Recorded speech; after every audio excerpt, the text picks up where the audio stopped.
Eep.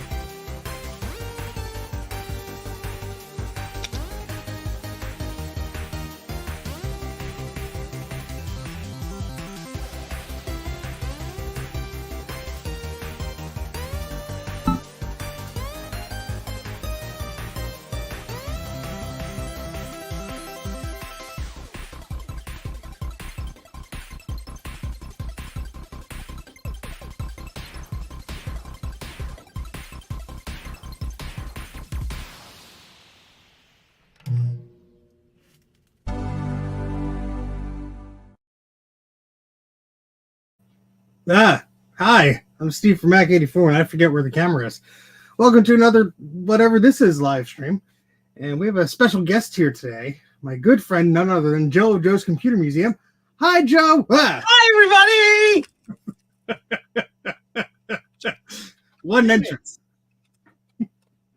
What a wonderful entrance. Are we gonna break some fix some Macintoshes tonight? Fix. All in the spirit of Macintosh, we're fixing Macintoshes. Absolutely, yes. I should put a Macintosh thing on the thingamajig. How dare I? Go. Do it now. Edit it live while we're watching you do it. There we go. Yes. Did I spell that correctly? Yeah, sure.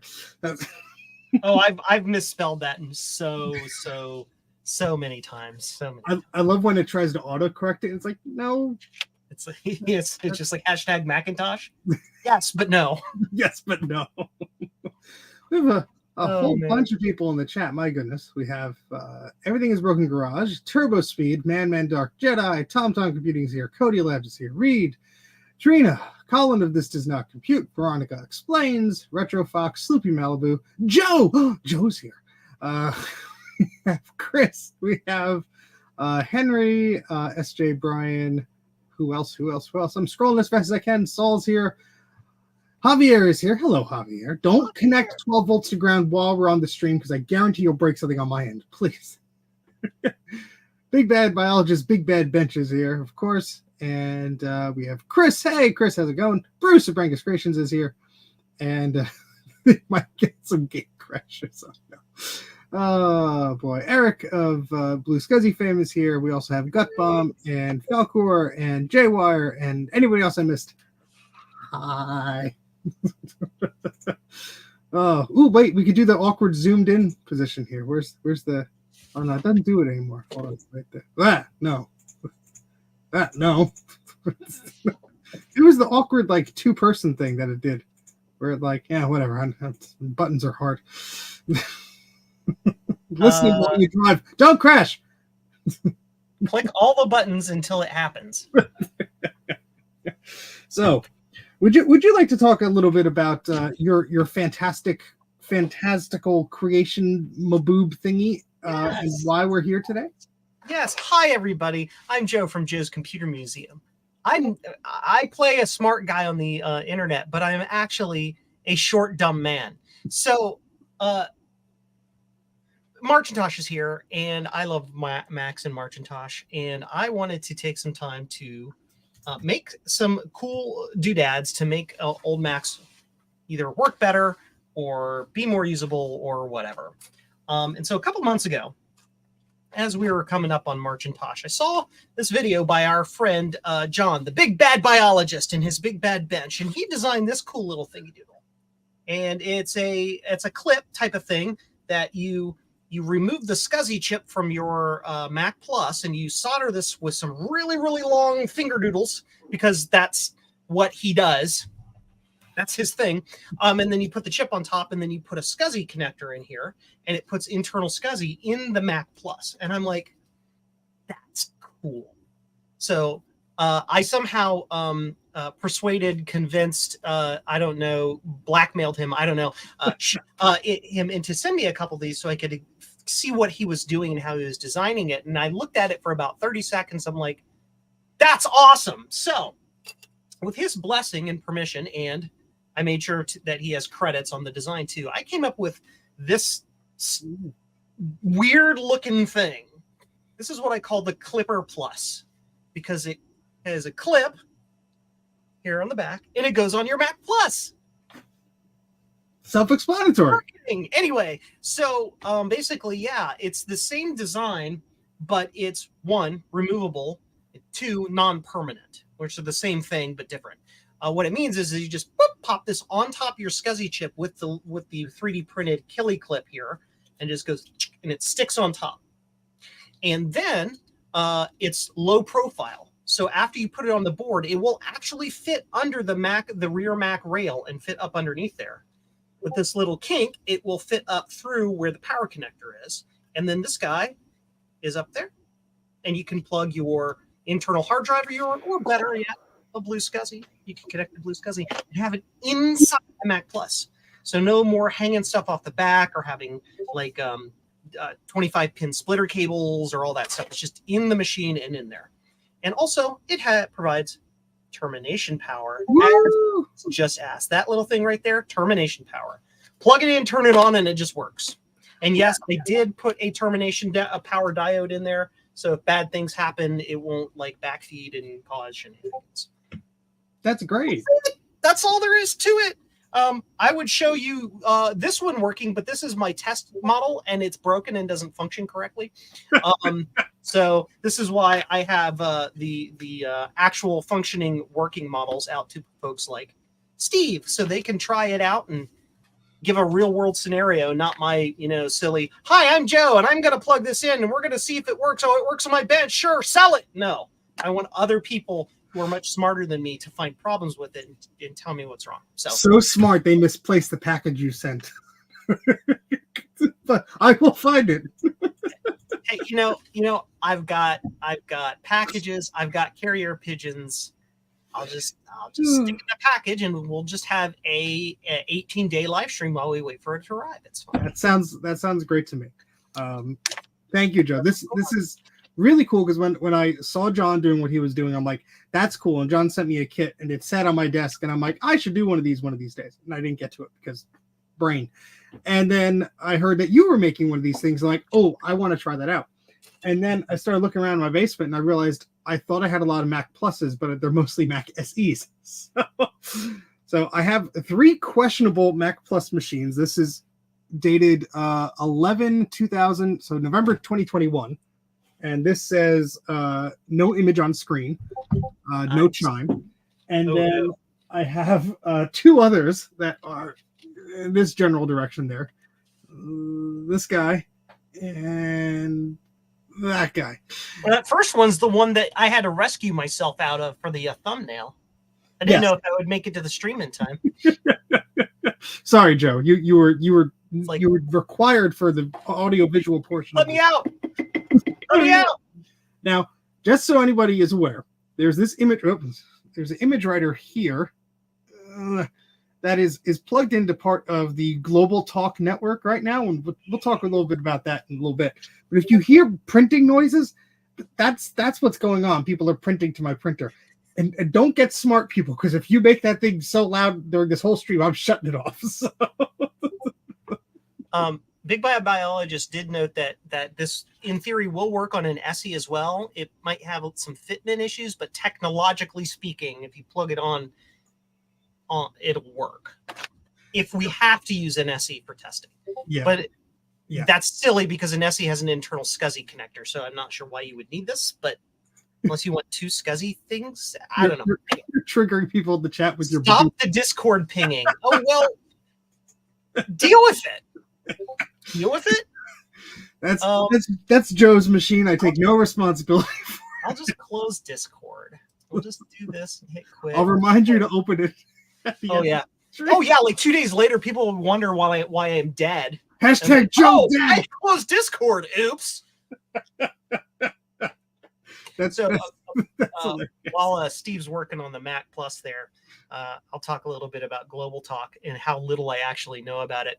Global Talk is this really cool thing that it basically allows you to do Apple Talk stuff over the global internet using like wizardry and magical server pixie dust.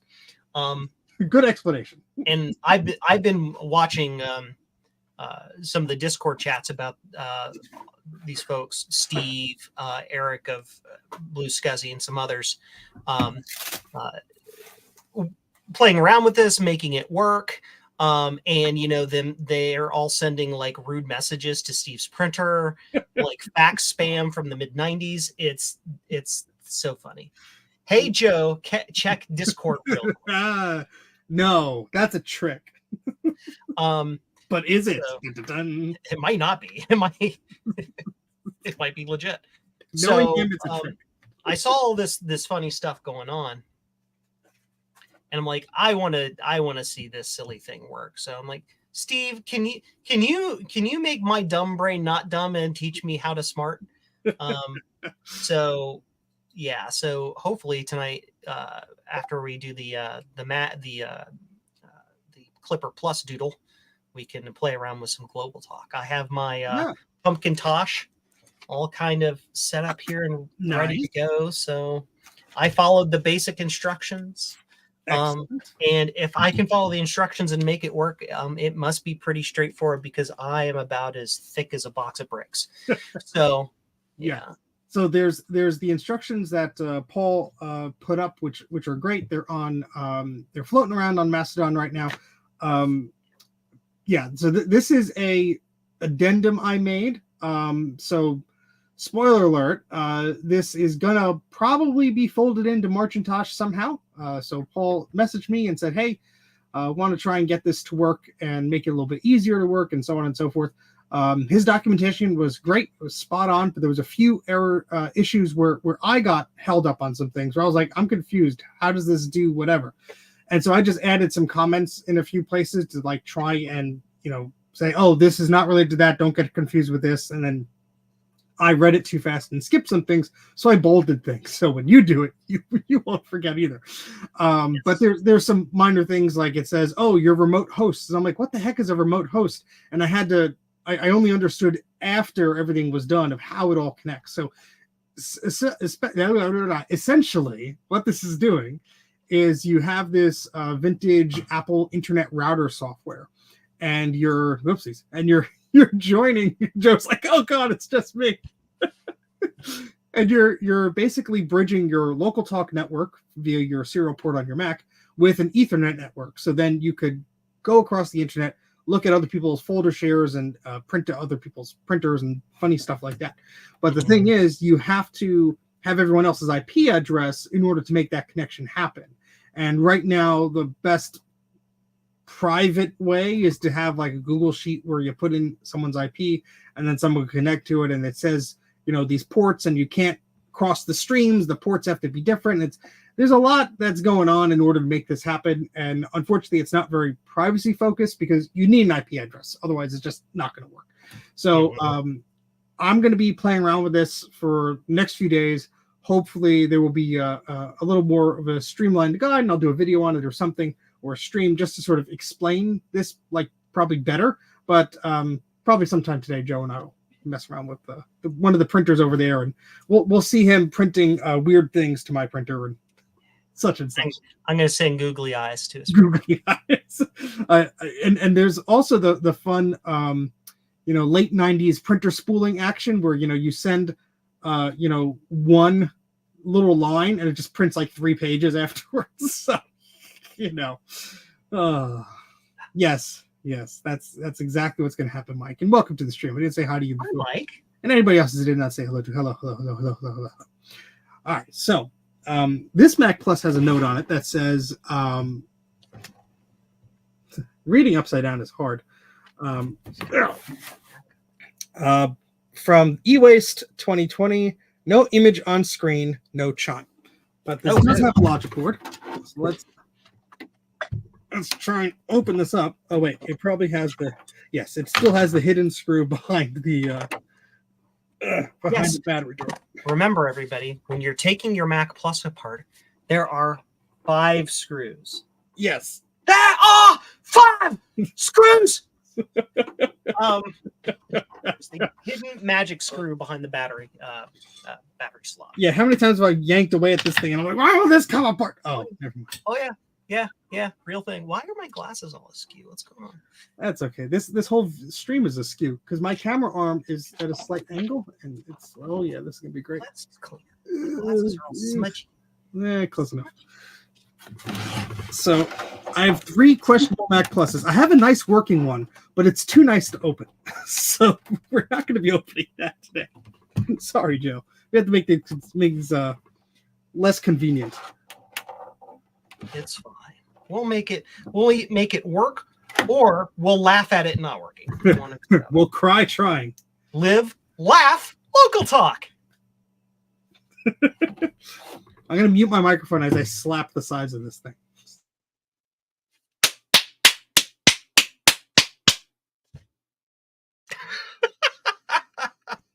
My wife is upstairs going, what the hell's going on down there? Mike, the whole basement is made up of questionable Macs.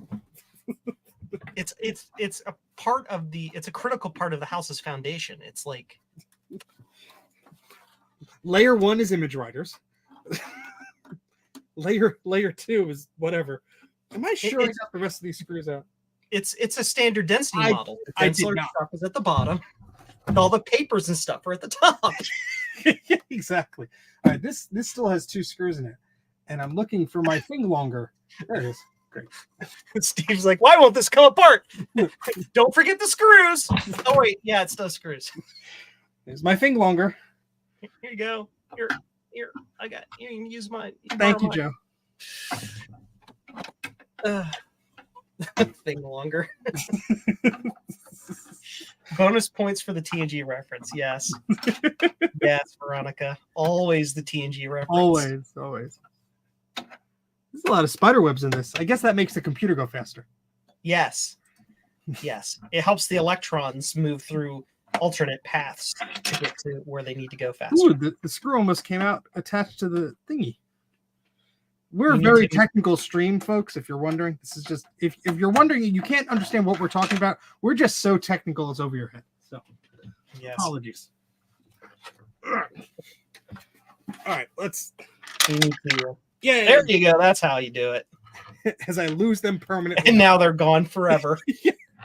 Hold on. It's like the poor meatball. It's gone out the door. It's just gone. I have a yellow. No, that's gonna get lost too. Hold on. Oh man. Yes. Looking for a thing. Here it is. This has screws in it. We're gonna put it in here.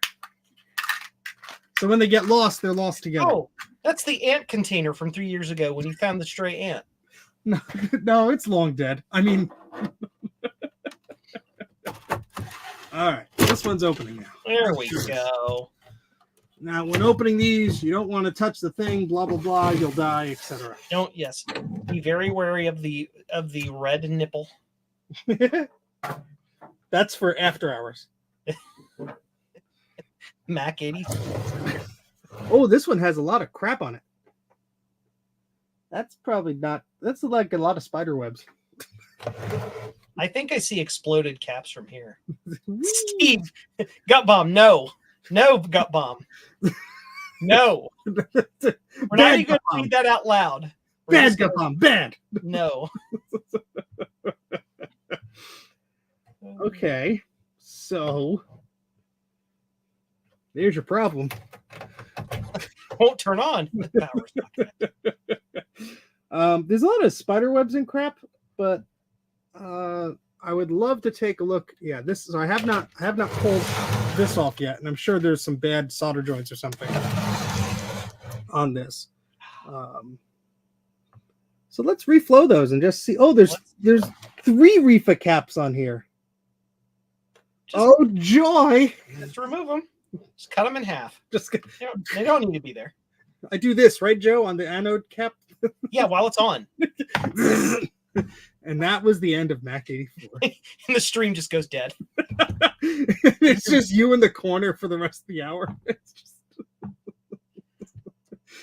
Oh, man. Joe will sell you insurance for the next 40 minutes.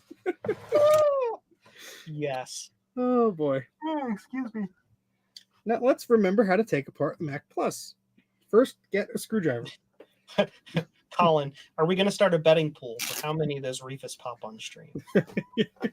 I do have the replacements, I think. So. You know, all I have to say is I have reefas down here, and I have 120 volts, and I have a spiky thing that I can use to pierce all the way through them to connect all the layers. Ooh. I can make a reefer pop. You can make it manually pop. Oh, Joe.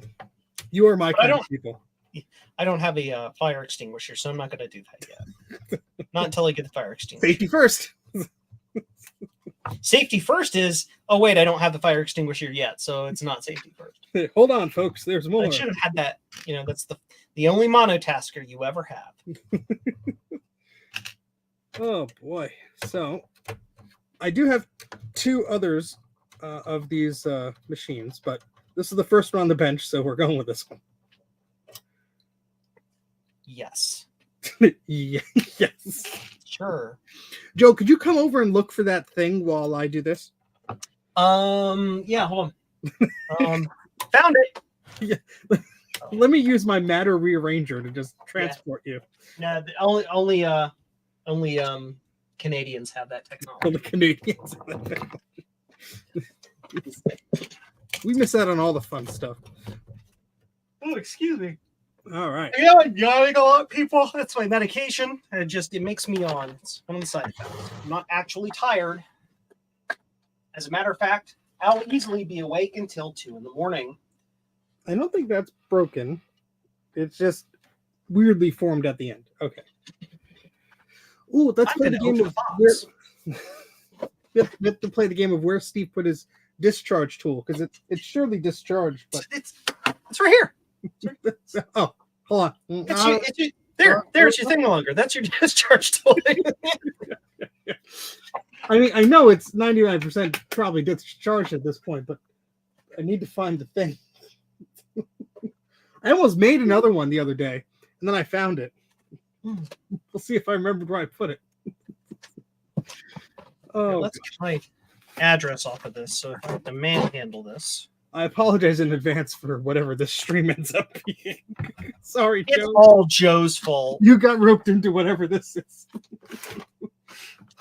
Oh, we're just hanging out, having fun, and exploding things. It's having fun and exploding things. That's what friends are for. I found tweezers. That's good. Oh, Steven. Oh, man. Oh, Joseph. Hey. That's what my mom calls me. Sorry. Don't you ever call me Joey. Ever. I'm not Italian. That's how I'll get you here quickly. Oh, hi, Steve. You'll come here quickly and murder me if I call you that. Oh, boy. The hold, please. I really like the extreme professionalism shown on this stream. Well, hey, you came for professionalism. You're in for a long wait. Yeah, that's the wrong stream, buddy. No refunds. So yeah, I mean, as some of you know, my life has been a bit upside down the past few weeks. So I'm happy to be brain function at all. Oh boy. Show you all something cool I just got. Ooh, what'd you get? From my friend, Mark Jazatis from MacFX. Ooh. I got an absolute buttload of GAL 16 V8 chips. That's a lot of butts. Yes. What do those do exactly for us? Those are general array logic or generic array logic, GAL. They're a single one of those chips can replace several standard logic chips, those Jelly Beans 74 LS series types chips. What flavor jelly beans? What's that? What flavor jelly beans? They're all licorice flavor. Oh. And if you put the voltage in backwards, they turn to smoke flavor. Yeah. But no. How about that one? These are for this guy right here. Ole's performer card. I'm gonna make you big. Yes. There we go. Yeah, so it's hard to. This camera never focuses on anything. It just doesn't. It doesn't do the thing. Focus. There you almost. I almost had it. You could do it. Whatever. It's this thing. This is an accelerator card for the SE, the Classic and the Plus in theory. We're only setting it up to work on the SE, because the others. Holy crap! I found it. He found it. Steve found it. Everybody. I found your thingy. You know where it was, everyone? It was right next to this floppy EMU for 4 years ago. That's so I bought the things that Ron made, and then it was in. So it wasn't a box; it was an envelope. You deceived me purposefully. Good. Good. Here it is. But yeah, so this is the thing, and we have tested it properly on the SE, and it works as stated. And so it takes these special gal chips down here. We tried building them with the newer, what are called ATF style chips, the modern, in air quotes, lots and lots, like so many air quotes. We're like making the stream like have hair, like this, it's all over the screen. But basically, the modern ones, it doesn't work well. Hi, I'm Joe. Hi, I'm Joe. You're not real Joe unless you have googly eyes. So we have to use the old school GAL chips. So, are the googly eyes a copy protection scheme? What's that? The googly eyes are a copy protection scheme? Yes. So when we get to brain reset, yes. So my job over the next couple of days is to go through all 300 of these and program them all. Because I have the tools to do it, and Mark doesn't. Because Mark is like, Joe, can you make Go so I can do other thing? So I can do other actual thing? And I'm like, yes, sir, I will help you out. Because I love you and you're my friend. I should have really found this discharge thingamajig before I started doing the dealing. Fun fact, everybody. We originally scheduled the stream for 8 o'clock, but that Steve changed it to 8:15 because he was running late, and now you know why. I was in the pooper. Thank you. So Bruce, me too, but I took care of my problem before the stream. Bruce asks, "Can I request one for the Classic?" And I have no idea what he's referring to. I think he's talking about this guy right here. Oh.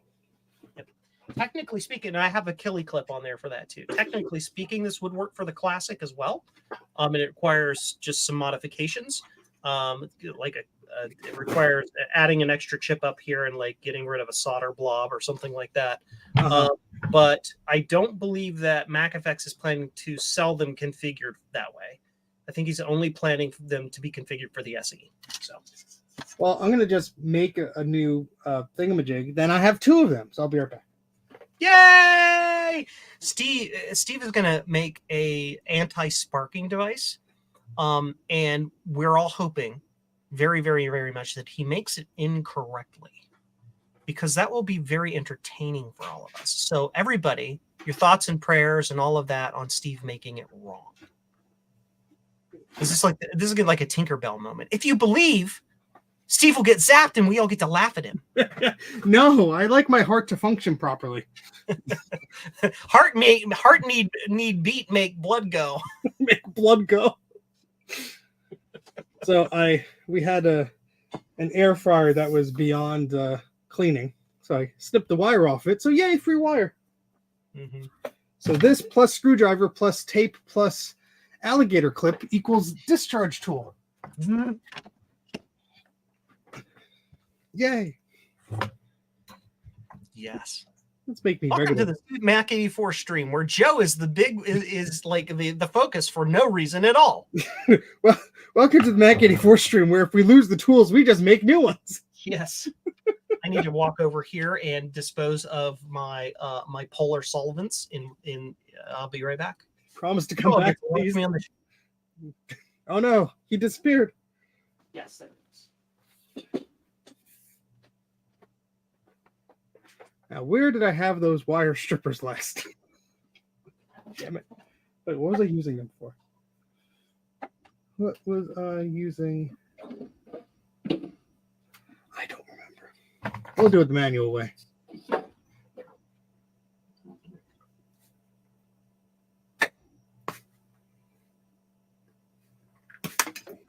Oh, that worked. Ah! That's not weird. Joe scared me. I'm extremely normal. You interpreting me as weird means you're the weird one. That's what I told my psychiatrist, and they said, "Please get out, sir. This is a furniture store." Ma'am, this is the Wendy's.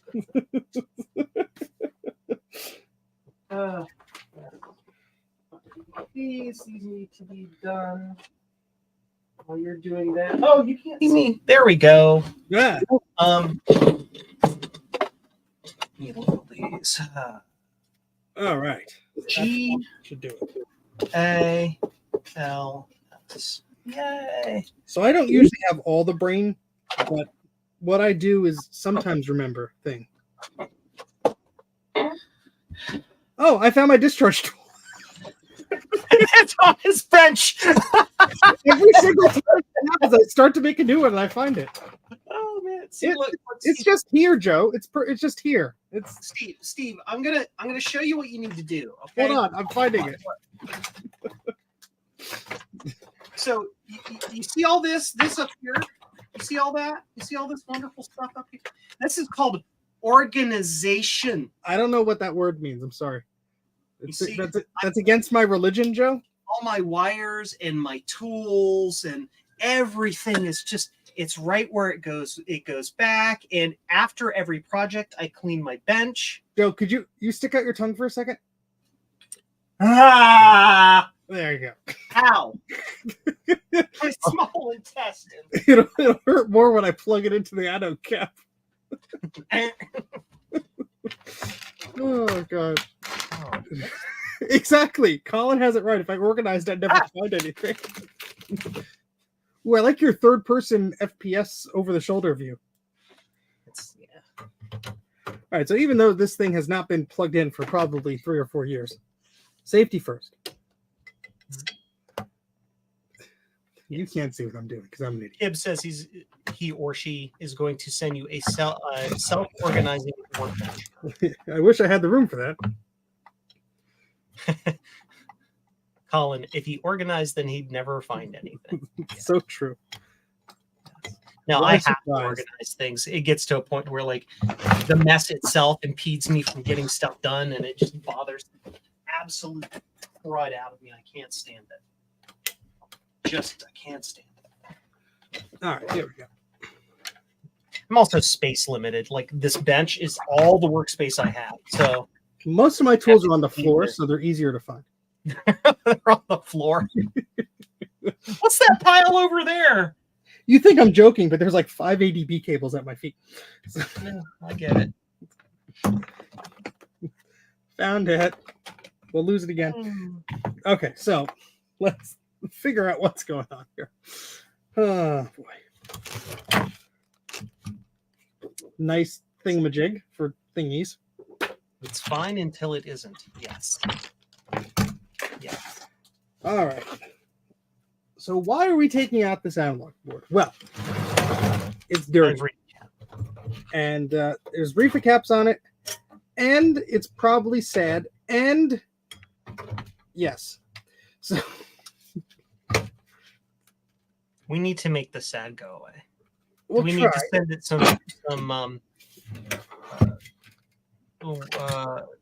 Xanax, not Xanax. Yeah, Xanax, sure. Send it some Mac 84 happy. Prozac, that's what I was thinking. Some Lexapro. I love doing this so close to the CRT.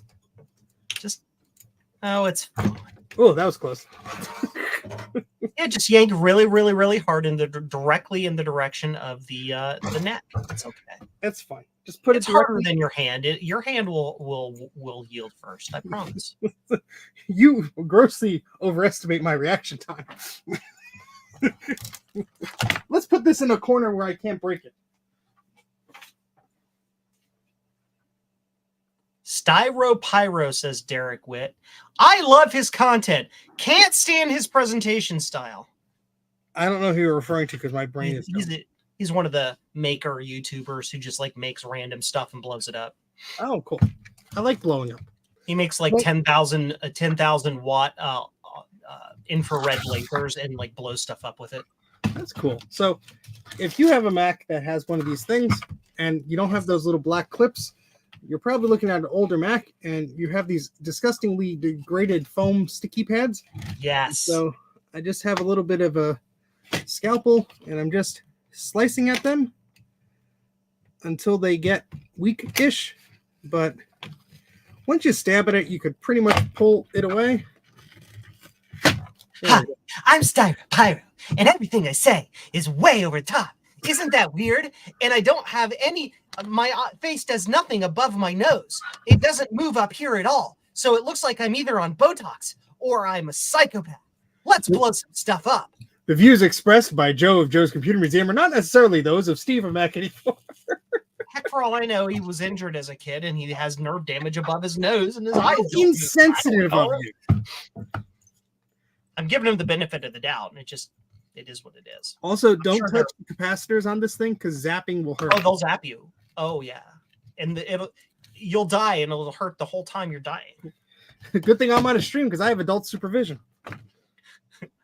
Ooh, look at those scorch marks. Ooh, yes. Lickable. Yes. No. Yeah, no. No, yeah, no. All right, so let's see what the hell is going on here. So I'm scared, Joe, because I found my thingamajig, and then I found your clip thing, and then I found the discharge tool. So that's scary. Yeah, we're on track to actually get something done. Yeah, that wasn't part of the plan. Which means, statistically speaking, your very next step is going to result in something very, very amazing. We'll just put it that. Stay tuned, folks. It could only go down from here. Bob Wayram asks, is there a way to restore the old computer plastic so it's not so brittle? Nope. Lots of glue. Yep. We haven't figured out a way to do that yet. I love how these, well, I don't love it, but these boards are so chunky, they won't fit under my microscope. So I'll have to do like... They formulated the plastic with plasticizers to make it mold and be okay out of the box. But these plasticizers, for lack of a better way, they either degrade or they evaporate. They instead of keeping the chains together, those chains split. And that's what causes the plastic to get super, super brittle. And there's no real way to re-plasticize that other than bringing the entire temperature of the whole thing up to the point to where it'll like basically melt back together. But you only would really want to do that if the whole thing was inside its original mold, so it wouldn't lose its shape. If you boil it or get the temperature anywhere above, say, 90 degrees Celsius, you're going to start having deformation just from the weight of the plastic itself. It's going to kind of bend and move on and you'll have a bad time. It'll be a bad day. Bruce, we're only 39 minutes in. How dare you expect results? Bruce, here's the thing: is one, we have to milk this content for all of the watch hours that are possible. Yes. Right? That's number one. Number two, Steve doesn't have a working Mac Plus, so like we have to figure that part out. I think I see those solder joints. Oh yeah, those aren't bad solder joints at all. Those are great. Those look awesome, Steve. Hold on. We gotta get a good view of this. These are fantastically cracked. Oh my! Oh, goodness. They're all bad. Yeah, they're. Yeah, if you see little rings around your solder joints, that means they're cracked. Yeah, that's great. I need to get a nice close up of this for like educational purposes. Yeah, make sure you wiggle the connector on the back too, so we can see it moving. All right. Yeah, those things are kind of hard to get under the microscopes because they're so big. Yeah, so I'm at a weird angle here. Yeah. And now I could use the hands without touching capacitors. Yeah. I'm gonna make myself big for a moment. Here's the thing I do. I sometimes I take the scope off the edge of the bench and hold it down below the bench. I wish I could do that, but my bench is too dumb. All right, so you can see a crack on the left there. Yeah. And let's see if we can get a nice, sweet side view. Oh, there you go. That one right there on the end is just delicious. Yeah, and let's see if I could manually bring this closer. But yeah, me wiggling the connector, it's hard because I wiggle the whole board. Yeah. But there is movement. Oh yeah. If you squint, you can imagine that it's doing it. You can you imagine? Yes. Right, but yeah, that's a good example right there. The big bad biologist says Joe invented a thing that takes 5 minutes to install, so of course the install instruction stream takes 6 hours. Thank you for believing in us. Only 6 hours.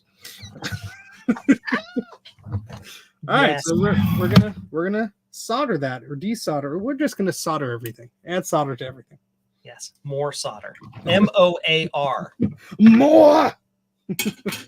We have to do dumb Arnold Schwarzenegger impressions as we're doing. Ow! Sold out. Way better than me. Define better. I don't quite understand. Oh boy. I apologize if I periodically become distracted. I have a new job that I created for myself, and I'm just doing some little maintenance in relation to that. You get distracted? No, I don't get distracted. Squirrel. What? Where am I? What? Oh, am I on stream with Steve? How did this happen? Good thing I have my pants on. Oops. And at that moment, you look down to confirm you have pants on. Yeah. Henry Nunez asked you, or Nunes, I'm not sure how he pronounces his name. Yes. Steve, did you get my email about the hard drives? Yes. So unfortunately, my life has been crazy the past few weeks. We had a very sick bunny who I was basically spending every single moment of every weekend making sure they were okay. And unfortunately, on Sunday at like 11 p.m., we had to go to the emergency vet to have her humanely put to rest. And so brain has not been doing good and life has been stressful. So I will respond to all thingamajigs in due time. But yeah, that the offer for you to send me junky hard drives to tinker with is very tempting. So because Joe did the same. Joe sent me delicious hard drives. Lots of hard drives. Seriously. You see, I know that Steve loves old junk, and I know that he'll never throw it away. And I didn't want it to go into landfill. And I just had all this stuff that was up here that I needed the space back. So I'm like, hey, Steve, can I pay money to send you my crap? I mean, New Jersey's just one big landfill anyway. Yeah. So who's going to notice? And I told him there's a lime green iBook in it for you if you say yes. That was the bait. Yeah, that's. You can now send me every broken printer you ever come across. But seriously though, really, there were a lot of drives on there that had potentially cool stuff on it. So yeah. Steve loves to, of course, archive things. So I'm like, Steve, if you wish to archive things, you can archive things. So. And there was also a whole bunch of. I'm sorry. Go ahead. No, and I really appreciate it. I was going to say there was a whole bunch of CDs, discs in that I was going to send, but I did at least have the forethought to check archive.org to see if they had been archived yet, and most of them already had, but there were a few that hadn't. So I made sure that those got to Steve so that he can feed whatever his weird disease is. So. Yeah. Yes, Trina, but the hard drives you sent have weird connectors on them. I cannot just plug them in. They are abnormal. So I will be testing those. All right. So those look, well, that one looks a bit suspect still. Close enough. Okay. Let's look at the rest of them. I'm literally Google searching like how to do my job. How does tax work? Yeah. Help, please. How does tax work? That's called achievement get accountant. These aren't that bad, but I'm going to do them anyway because I'm here. So delicious flyback soldering. Zip. Interested in recapping my Macintosh portable? Not really, unfortunately. I do not have the time to recap stuff for clients anymore. And any of my clients who have been very patiently waiting for me to do things over the past 4 years will tell you that. So unfortunately, no, I'm not accepting new repairs or anything like that. A Mac Portable is a very involved job. As anybody who's ripped one open will tell you. And it's just something that I do not have the time to dedicate, unfortunately. But there are people like Amiga Rochester and so on that are accepting jobs. And I'm sure you will have good success with them. I unfortunately just am realizing my limits, and so I cannot offer something I have no time to do anymore. So sorry. But I have my own Mac Portable I haven't fixed yet. So yay. They're fun machines, especially when they want to stop working. Just like randomly. Mm-hmm. Ooh, nifty. Apparently, I can just change the account token. Cool. Anyway. Okay. Hi, everybody. Hi, I'm Joe. So, yeah, on the Macintosh Friends Discord, too. Anybody here who might not be a member of that Discord. Our friend Tom Barber grabbed 2 sound bites of both me and Steve. And the sound bite, and if you remember, if you're in the voice chat, you can play these sound bites whenever you like. And the one of me is me saying, "Hi, I'm Joe," from a live stream where I was very, very angry at something, but it doesn't sound like I'm angry, so it's hilarious. And people like to just go and go, "Da, da, da, da, da, da, da, da." Hi, I'm Joe. Hi, I'm Joe. Hi, I'm Joe. Hi, I'm Joe. Yes, it's silly. And then of course we have the clip of Steve. I don't know which stream was that from. I don't know. It was if that the was Macintosh 2. It was from the Mac 2 stream. He's like, "Ha ha ho! It freaking chimed." So yeah. I'm waiting to get somebody to get a sound clip of Ron saying a raunchy joke or something. All right, so those have been soldered and refreshed. So let's take out these nasty refit caps, huh? And we can hopefully move to a microscope view that is like actually tolerable for most people. I'm not crazy. I was tested, and then they said, "We don't have the equipment to test you. This is a Wendy's." Sir, what are you doing in the Frosty machine? Please get out of there. It's so delicious. Now I'm delicious. Hashtag juicy. Oh boy. All right. Yeah, microscoping things from the side is difficult. So I apologize, folks, if things are out of focus. It's just that's just the way they're going to be. I think I need to get chisel tips for my Veronica. Yes. If you're doing lots of rows of pins all at once or anything like that. Yes. Veronica, I will DM you the, assuming you're using a T12 compatible soldering iron, I will DM you the tips that I'm using that I find the most helpful. Everyone has different preferences, but may get you where you're going a bit quicker. I use the T12, or not the T12. I use whichever that tip is that we're just talking about. I don't know the number on it, but the other one I use a lot is the I'm trying to find it here. BC2. Yes, that's my favorite. Because it has a bit of a bevel tip, but it's also pretty damn small. Yeah, it's pointy enough to get into most things.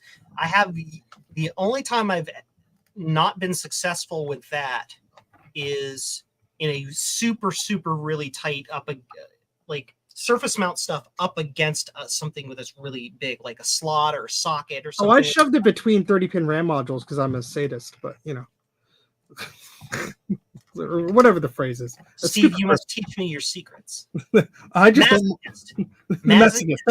Thank you. Brain no function Joe well with that. I'm a sadist because I'm getting fun out of you hurting yourself. Oh, okay, there you go. Schadenfreude. Speaking of Schadenfreude, here's a funny story. So yesterday, I get an emergency phone call from one of my clients. "Oh my gosh, our internet's down. Nothing's working. You need to come up and fix it." I drive up there and do some diagnostics. I'm like, I reset the fiber transceiver, that doesn't work, and I reset the the firewall, that doesn't work, and then I plug my laptop directly into the fiber transceiver and set it up with the static IP. I'm like, yep, the internet doesn't work. It's the internet itself is just down. You need to call the ISP.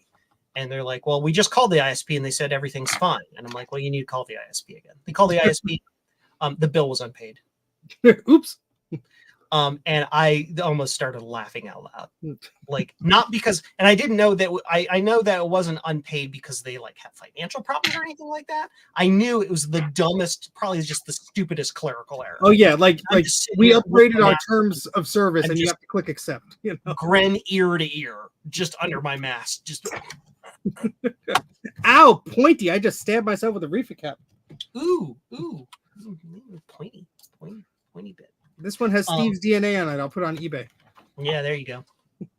It's Ian Scott. Hi, Ian. I'm streaming with Steve instead of ordering parts for the Pico Gus. Sorry. Hi, I'm bothering Joe. Hi, I'm bothering Joe. Hi, I'm bothering Joe. I almost have my I have my process almost ready that I can start getting the Picos. I want to get a small like a pack of 5. And I had to find some parts that are special from special places. Special parts.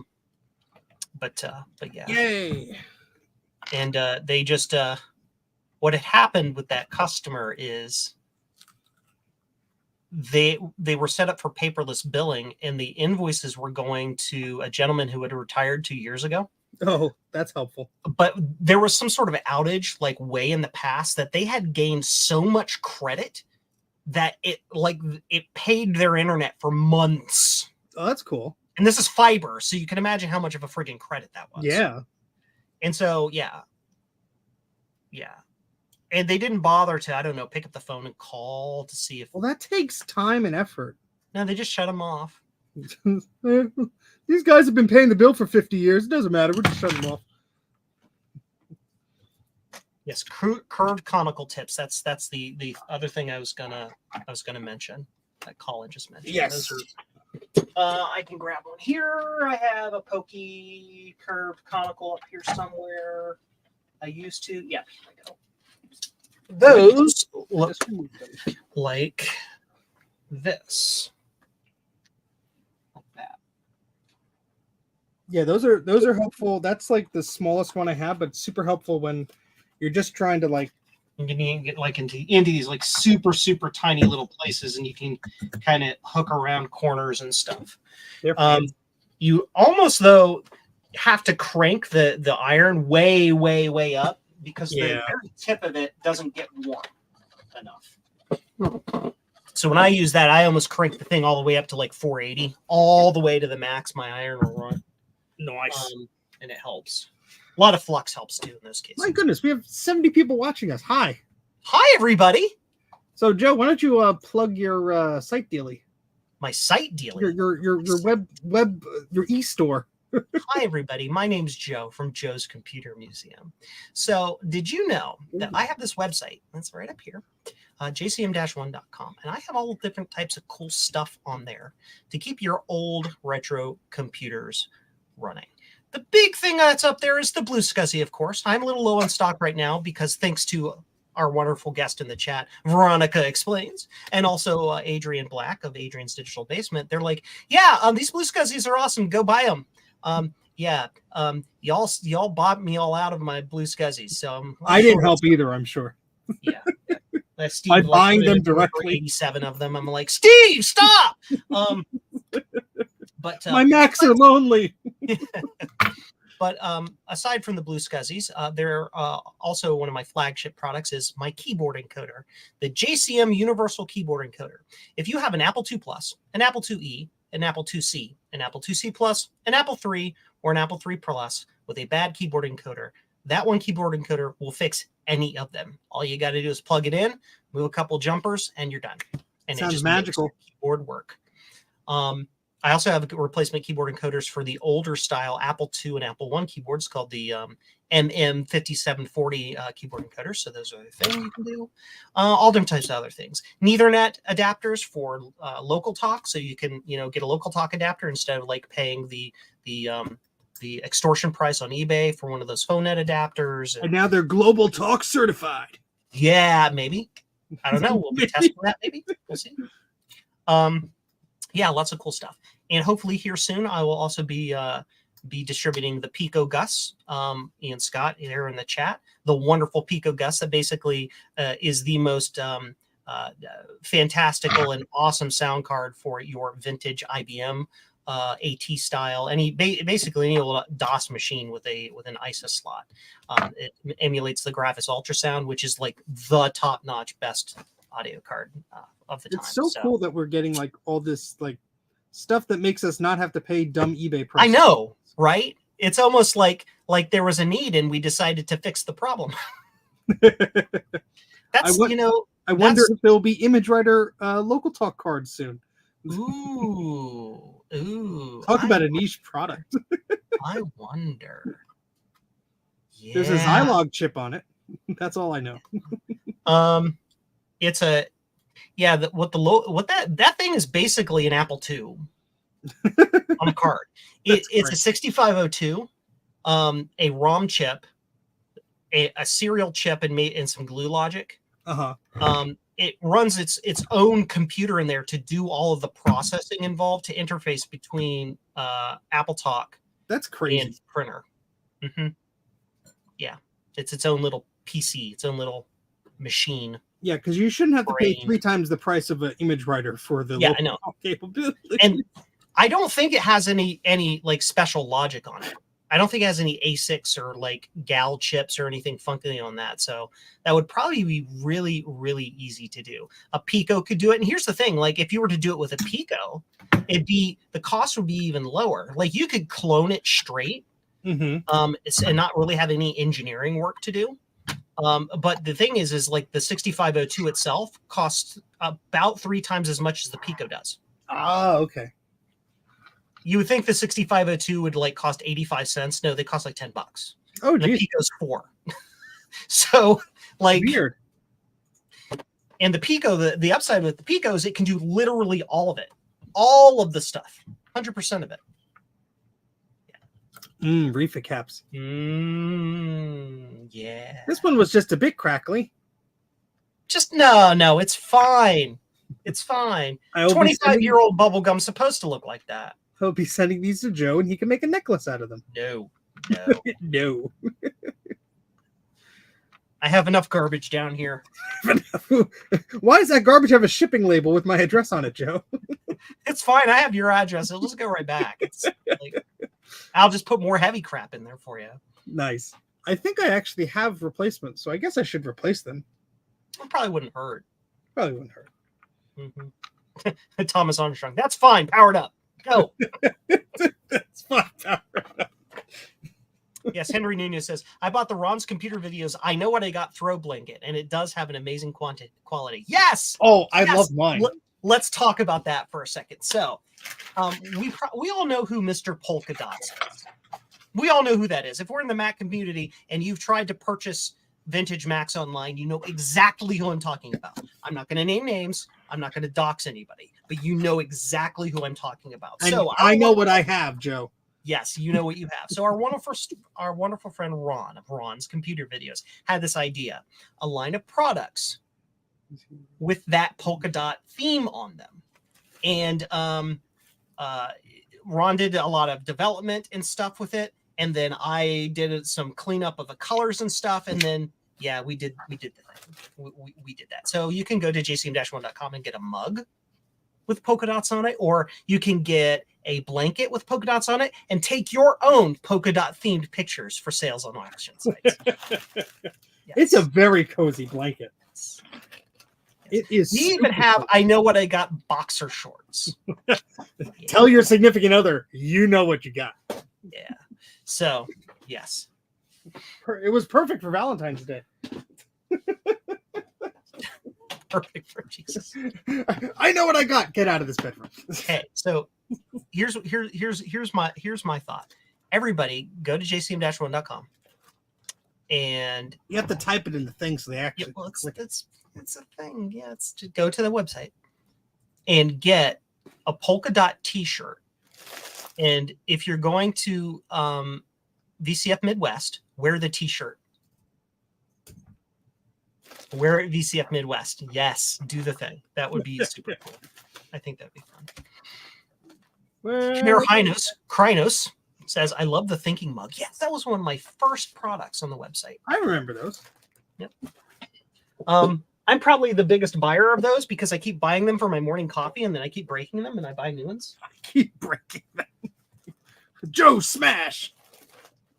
I don't break them on purpose. I drop them because I'm definitely not very clumsy. I'm absolutely have the best hand-eye coordination and things never break on the floor. That never occurs. I'm glad I have clumsy friends that make me feel not as clumsy. Ignore the pile of glass over there. That was just don't step there. My milk from earlier. Just don't step there. Yes. So I found miscellaneous reefer caps. We'll see if they're the right ones. This is 0.01 UF. Oh, that's 0.1. Okay, so that's the wrong one. That's a factor too small. These are 100 N. Oh. Yes. Is that? No. Wait. 100 N is 0.1 UF. Okay, so that's good, but this is X2 and this is an X. I guess it doesn't matter. Does a 60 by 80 blanket cover a queen size bed? What am I? Mattress Outfitters? I don't know. I got the larger size and there goes my printer. Somebody wanted to print something live. Yes. Yes. Yes. My camera's all tilty. Hold on. Do we want to place bets on whether or not it's Talon Barber? All I know is my local talk box is wedged between the pages. Yes. If they say Reefa, just throw them in, says Colin. Oh my gosh. Game Breaker Zero said, I got an order from you, Joe, on Monday. I slapped the stickers on my car. Yes. It's not me, but that's a good idea, says Tom. Yeah, sure, Jeremy. Or sure, yeah, 6080. Yeah, I guess it will fit. Yeah, it won't hang over. It'll just be like just laying on the top. All right, first we have greetings from Kanji Talk. Cool. And we have Happy Macintosh from Likes Old Max. Yes. Happy dithering, image writer. Oh, look at the kitty. Meow. Then we have warning, warning, warning, deep breath. Warning, warning, warning. Your Blue SCSI V2 firmware is out of date. Click here to update your firmware. TotallyLegit.com/update. I have a suspicion of who that is because I sent them a big page that was warning, attention, attention. Your Macintosh's extended warranty has expired. Yes, I love it. I love it. Thank you for all the printouts. And they are on carbon copy paper, so I have them forever. Thank you, John, for talking sense. An X2 can replace an X. Yes. Okay, so then the small little ones are 4700 PFY, and I have 4700 PF. These should do it, right? Y2. Well, I guess that's sure. Yeah, that's fine. Double the Y. Also, what's the gadget? I joined hella late. Joe, explain. Wait, hold on. We could show ours in unison. That doesn't sound weird at all. Hold on. He's writing on it, folks. I'm writing the so I don't forget. Okay. Here's the dealie. Yes, here it is. So this look, first one, and Joe signed it. Yes. So this is a very cool dealie that Joe designed after some very smart brain doing by John of Big Bad Biologist, Big Bad Bench. So they worked in unison to make cool thing happen. And essentially, this clips onto the SCSI chip on your Macintosh Plus and gives you internal SCSI. So the Mac Plus only has external SCSI. And it also gives you SCSI termination power, which is really neat. Yep. And so we are trying to make a Mac Plus work. I have 3 questionable ones. We are on the first one. The analog board had some questionable cracked solder joints, and we have fixed most of those, we think. And I'm about to put some reefer caps back in, and then we're going to see if we're any closer to doing this. I'm going to actually get a Mac Plus out, and maybe we can install it together. Install together. All right, so the reefer cap is going in the thing. Oh, there goes my printer. This is funny. I love it. I love the live printing. People just sending you live prints. It's the best thing ever. Very dangerous.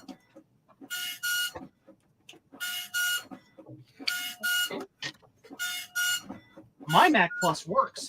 Not only that, look at how pristine that case is. That's nice. It came that way. It was perfect. I have no idea how that's possible. So, Michael, you and the rest of everybody who is a fan of those computers is looking for that. It's a very rare upgrade, and so I've never seen one for sale that didn't go over like $500. So, yeah, sorry. How can I send you live prints? Yes, let me see if I can get the link-a-doodle to the page that says how that happened. So that Google Drive doc is currently private because it's in progress. Okay. But there is a write-up that's linked in there that is public. There are a few steps that require some assumptions or some brain noodling to get working. And then, you know what? I'm going to make that public and we'll just share it for now. And I can deal with the consequences later. I'll drop Paul's original. Yeah. So, because the problem is if you have Paul's thing, that's great, but you don't have the hard disk image that will have everything pre-configured. And even if you do this, you have to message one of us to get on the Google spreadsheet in order to like be part of the network. So yeah, on second thought, I can't really do that now because I'm doing stuff. But we're trying to figure that out as part of Macintosh to share this to a wider audience, not just those folks on Mastodon who've been talking about it. And that's because it requires you to share your IP address, which it could be a sensitive thing for some folks. And we cannot guarantee, you know, nobody sending you dumb stuff, you know. So yes. If you don't want people to send you dumb stuff, turn your printer off. Disconnect yourself from the whole internet. Unplug the serial cable from the back of your Mac. And your brain. What is this, Johnny Mnemonic? All right. Boop. That reefer cap is hopefully not going anywhere. Yay! Ooh, my reefer caps are bad. Yeah? Ooh, I need to fix that. It'll be all right. Just don't leave it on. I'm not going to turn it on. Well, you know what's funny? Mike's reefer cap blew when the system was not even on. Yeah. Just plugged into the wall. Well, I'm not going to plug it. I'm just not going to. Yeah. It needs maintenance, but yeah. You're not going to breathe on it. No. Well, that's why these Macs were on the shelf, because I'm like, huh. Hi, Action Retro. It's Sean. The good Sean is here. The good We're allowed to have a bad one. We're a big enough group now. Let's go to the good Denny's, not the bad Denny's. Oh, boy. When you have a chance, check the Retro Repair Roundup Discord. Well, I don't have Discord running, so I have to like relaunch Discord. Ba-doop, ba-doop, ba-doop, ba-doop, ba-doop, ba-doop, ba-doop. Yeah, it's going to go crazy when I open it. Why did you silence me? Right, one more reef cap. I mean, you don't have to have these in there, but it's like I bought them, so might as well install them.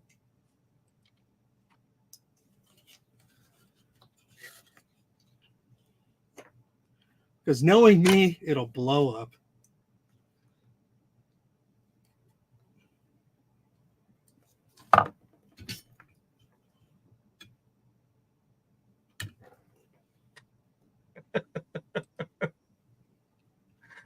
Now I'm just sitting here reading Discord instead of actually like participating in the stream like a normal human being. That's what happens when brain look at other things. What? Yeah. Huh? Squirrel. Here, everybody, look at Miles O'Brien.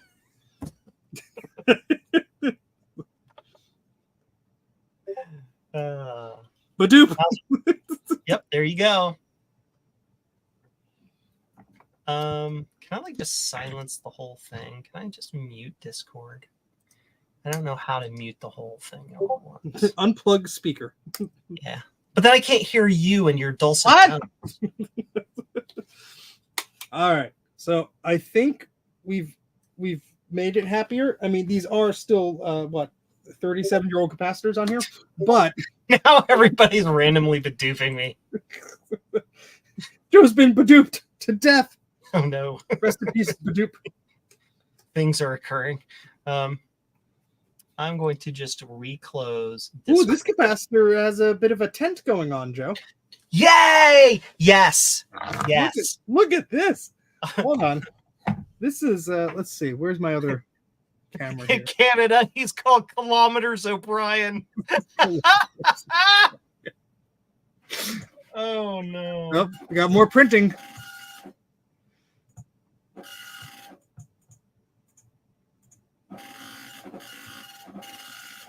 Someone's making my printer very upset. They're printing a solid page of black. Tom sent a picture of him and me. That's great. Gut bomb. Check Discord. No. All right, so let's try and get a good focus on. Oh, the duh. I added the camera just to show you, and I decided to use the other one. So this is a flat capacitor. Yeah. See flat capacitor? Yeah. Not flat capacitor. No. Grump. Very grump. It's super grumpy. So we should probably fix that. Yes, if you have a good capacitor, or if you have another analog board, you can steal the capacitor from. After all the work we did on this one, hey, they're all gonna have. You know what? They're all gonna have bad refas. You've already fixed the refa on one. It's okay to move the cap over it. Oh, this is the weird one. This is the 35 volt 3.9 microfarad. That's the weirdo. The one that's the thing. You know the words. It's non-polarized. Yes. I think I have a kit somewhere. Ooh, I'm not really tired. I promise. Hold on. I tripped over an analog board recently. You want to watch me be mean? What'd you do? Hey, Gut Bomb, instead of telling me to read Discord, why don't you finish those blue scuzzies I sent you?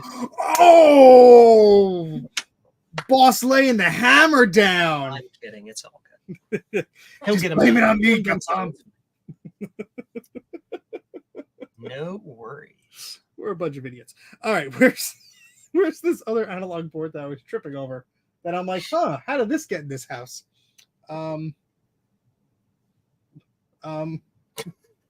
I send my friends blue scuzzies to make so I can hang out on the internet and do nothing. he's gonna further outsource them. All right, I'm gonna take a stroll through my warehouse, aka basement. 1 second, please. Yeah. Gut Bomb is using one of my blue scuzzies right now to send lewd stuff to Steve's printer. And Tom Barber says he's gonna print a banner in the print shop. Tom, send the largest banner possible. No, like 100 pages, solid black. No banners. Ruin his ribbon. There's me and Tom. That's awesome. And then of course, Badoop. You people are crazy. All right, I have another analog board. Let me find it. I'll be right back. Maybe. Sorry, Joe. Steve, no, don't leave me. I don't want to be alone. I'm with you in spirit. I recently picked up a Performa 630 CD with a 14-inch Apple Color Plus monitor. Any upgrades I should look out for it? Yeah, number one, replace that CRT monitor with an LCD monitor. No, if it works, it's fine. Two, the 630 CD, you used to be able, if you hunt around, you can get a PC compatibility card for it. That'll just chonk right in it. And basically make your 630 CD both a Mac and a Windows 3.1 computer at the same time. Knowledge source, me, I have one down there. So that is a really cool thing you can do. Yep. Sending virtual hugs, Joe's Computer Museum. Thank you, Trina. Appreciate it. Yes. Excuse me. Yes. So hopefully later we're going to Hey, it's my Retro Techie sticker. Later, we're going to make this guy. This is going to get connected to the global top. We'll see if I can get it working. I have the cheatsy doodle hard drive image that's in the super secret setup instructions that aren't public yet. So at least you won't have to sit here and watch me fumble around for hours and hours and hours like Steve. Only a half hour. Yes. And to do the thing. So it'll be cool. I am looking for 680/40. Yes. Yours doesn't have the extra expansion port for the DOS board. I'm sorry. Looking for 680/40. Yeah, that's a good question.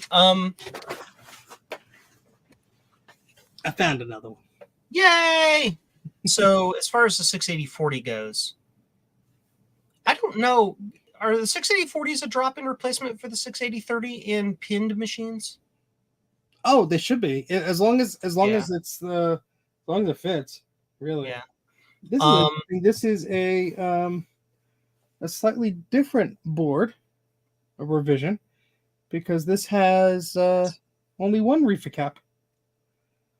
The Apple Color Plus is VGA. That's a very good question. So in a very loose sense of the term, yes, those monitors are close enough to VGA that if you get one of the little adapter doodles and plug a VGA monitor in it and use the switches to select a video resolution that the Mac itself supports, a VGA monitor will pick it up, sync to it, and just work.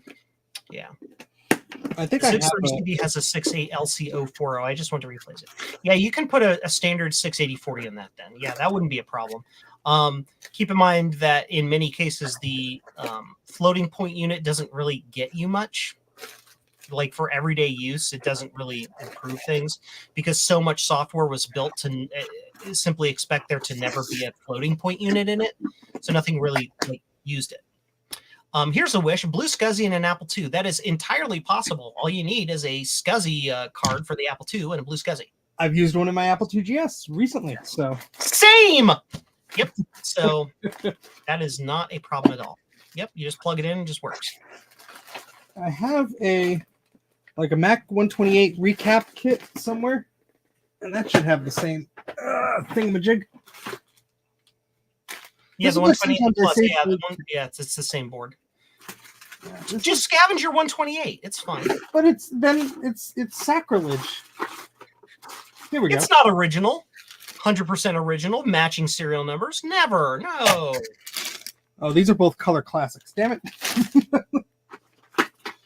Blue SCSI version 2 with Wi-Fi, a good option for a portable. It depends on which machine. Like if you're talking about the original portable, yeah, for the Mac, I mean, you could get it to work with the Mac Portable because someone at VCF Midwest, whose name escapes me, did just that, and it's very cool. But you're not going to notice really too much speed improvement. So yeah, the machine itself is just not that fast, and then the Wi-Fi option, it's neat, but it's of limited usability. It's more usable to have a more classic, kind of machine for that, because then you have better accessibility to the ports and stuff to be able to use the internet functions, to use the Mac to do like file transfery things and stuff like that. So yeah, I think you can. I forget who makes the adapter that lets you plug it into the weird Mac Portable internal SCSI dilly.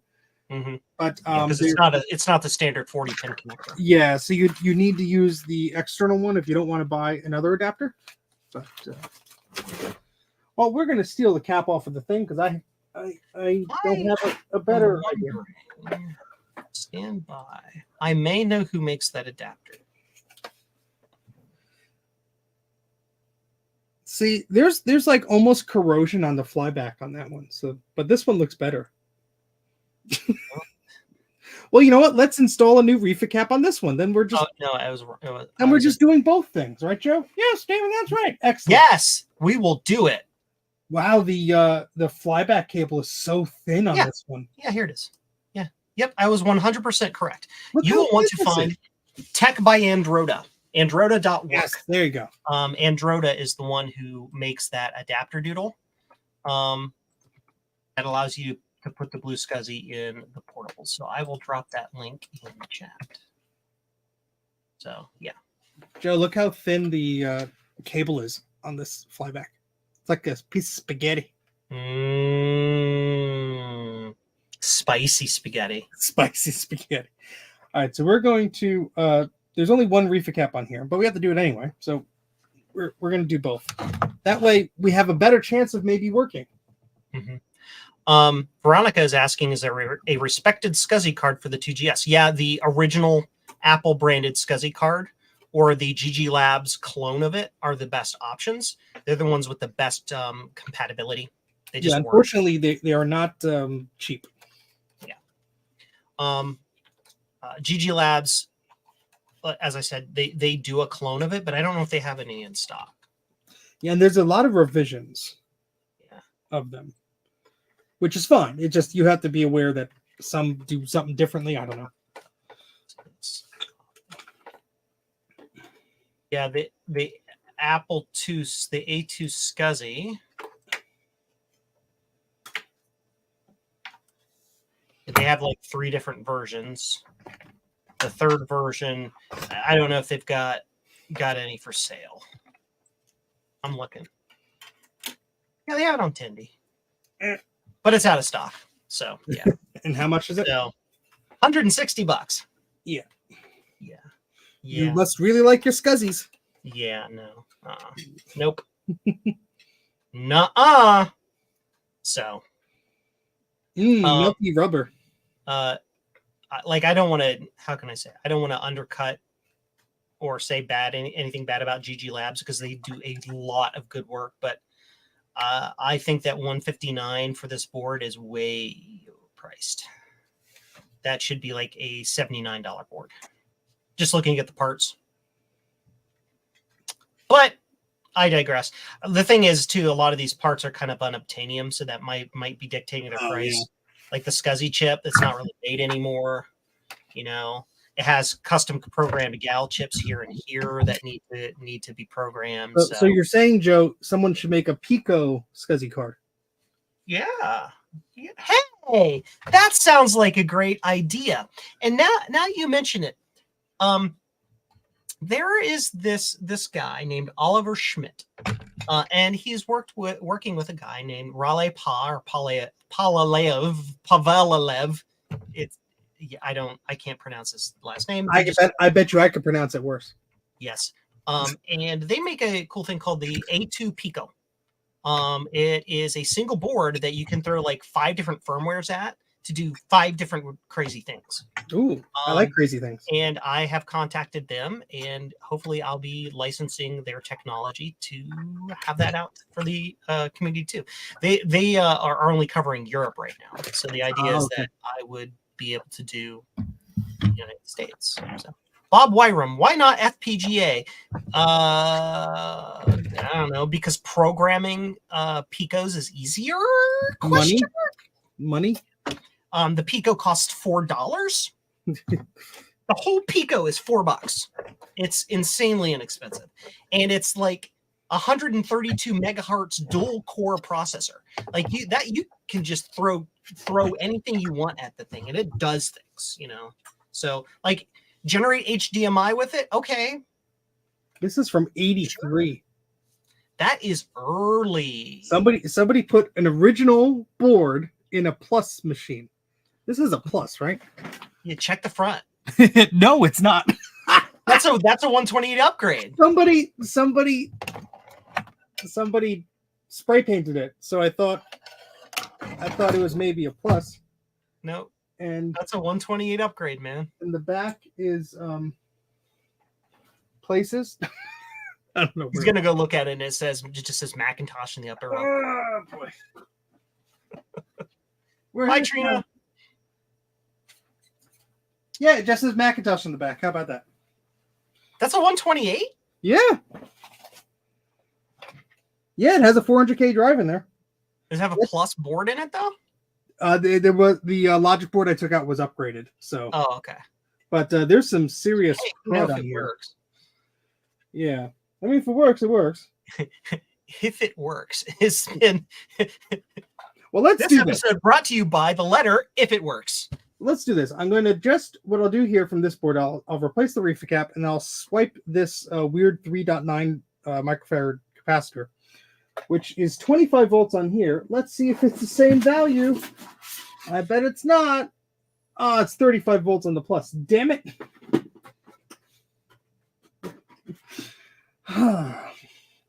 Well, let's replace the reefer cap and see if this one works. Hey, if it's not puffy on that, it'll be fine. There goes the printer. Here we go. Reactive Micro had a CF card solution for the Apple II, yes. And with the A2 Pico, that hopefully we'll be distributing soon, that has an SD card solution as well. SD card, plug it in. Yes. Beep, boop. Let's see if Reactive Micro is still selling those. Let's find out.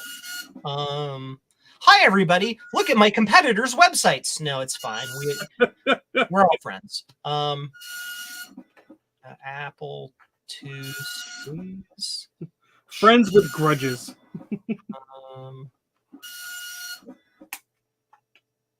In stock. Yes. The CFFA 3000 is in stock at Reactive Micro. 3,000. It is $225, but the reason it's $225 is because it's using all these fancy CPLD chips and stuff right here.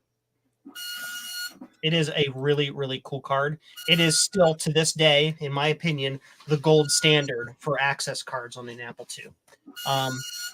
It has all of the features. For lack of a better way to put it, it does all of the things. It does all the things. Like 20 years, and it just makes the thing work. So can't complain. That said, buy my A2 Pico when it's released. It'll cost less. Oh man. But yeah. Steve's now we see the Steve in its native environment. Melting solder so they can inhale the fumes. The stupid reefer cap will come off. I should probably have added flux. Did it fall on the floor yet? No, it did not. Yes. It's over there on FluxCam. The microdrive turbo is cool as well. The microdrive turbo was originally designed even farther back than the CFFA 3000. It's a similar concept, basically an IDE controller for the Apple II. The microdrive turbo to this day is still the fastest option for hard drive like access on an Apple II. It uses full DMA and it just goes. It screams. It's super fast. All right. Basically, it can provide bytes to the Apple II as fast as the bus will allow the Apple II to take bytes. But what if I'm really hungry? You're not supposed to chew on your own fingers, sir. No. Yes. That explains a lot.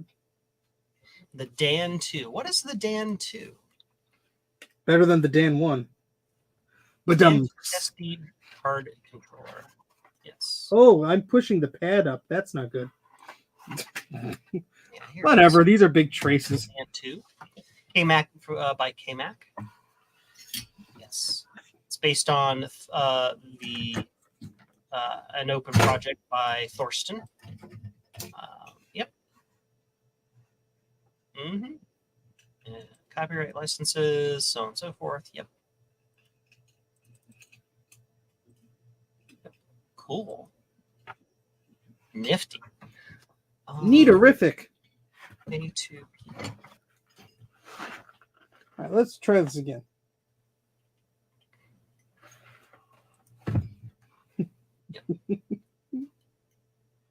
I'm just laughing to myself of how absurd this stream is. There's the A2 Pico. I apologize in advance. It's fine, Steve. We know you're weird. Yeah. We know I'm not weird.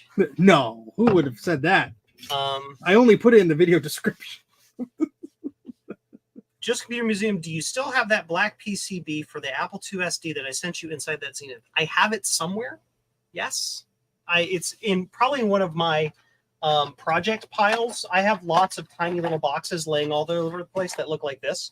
That's my organizational strategy too. They're just like full of bits and pieces. So I'm sure I have it somewhere. Yeah. Yay. All The right. goggles, they do nothing. It's popped into my head. It has nothing to do with anything. It's just popped in. My eyes, the goggles do nothing. Now we get to inspect for crack solder joints on this board too. So I have this thing. Fun never stops with Macintosh. This Macintosh episode brought to you by Ow, my tongue! Ow, my brain hurt. My brain no work. My brain it got the dumb. Fix please with new capacitors. Yes. Oh, let's see.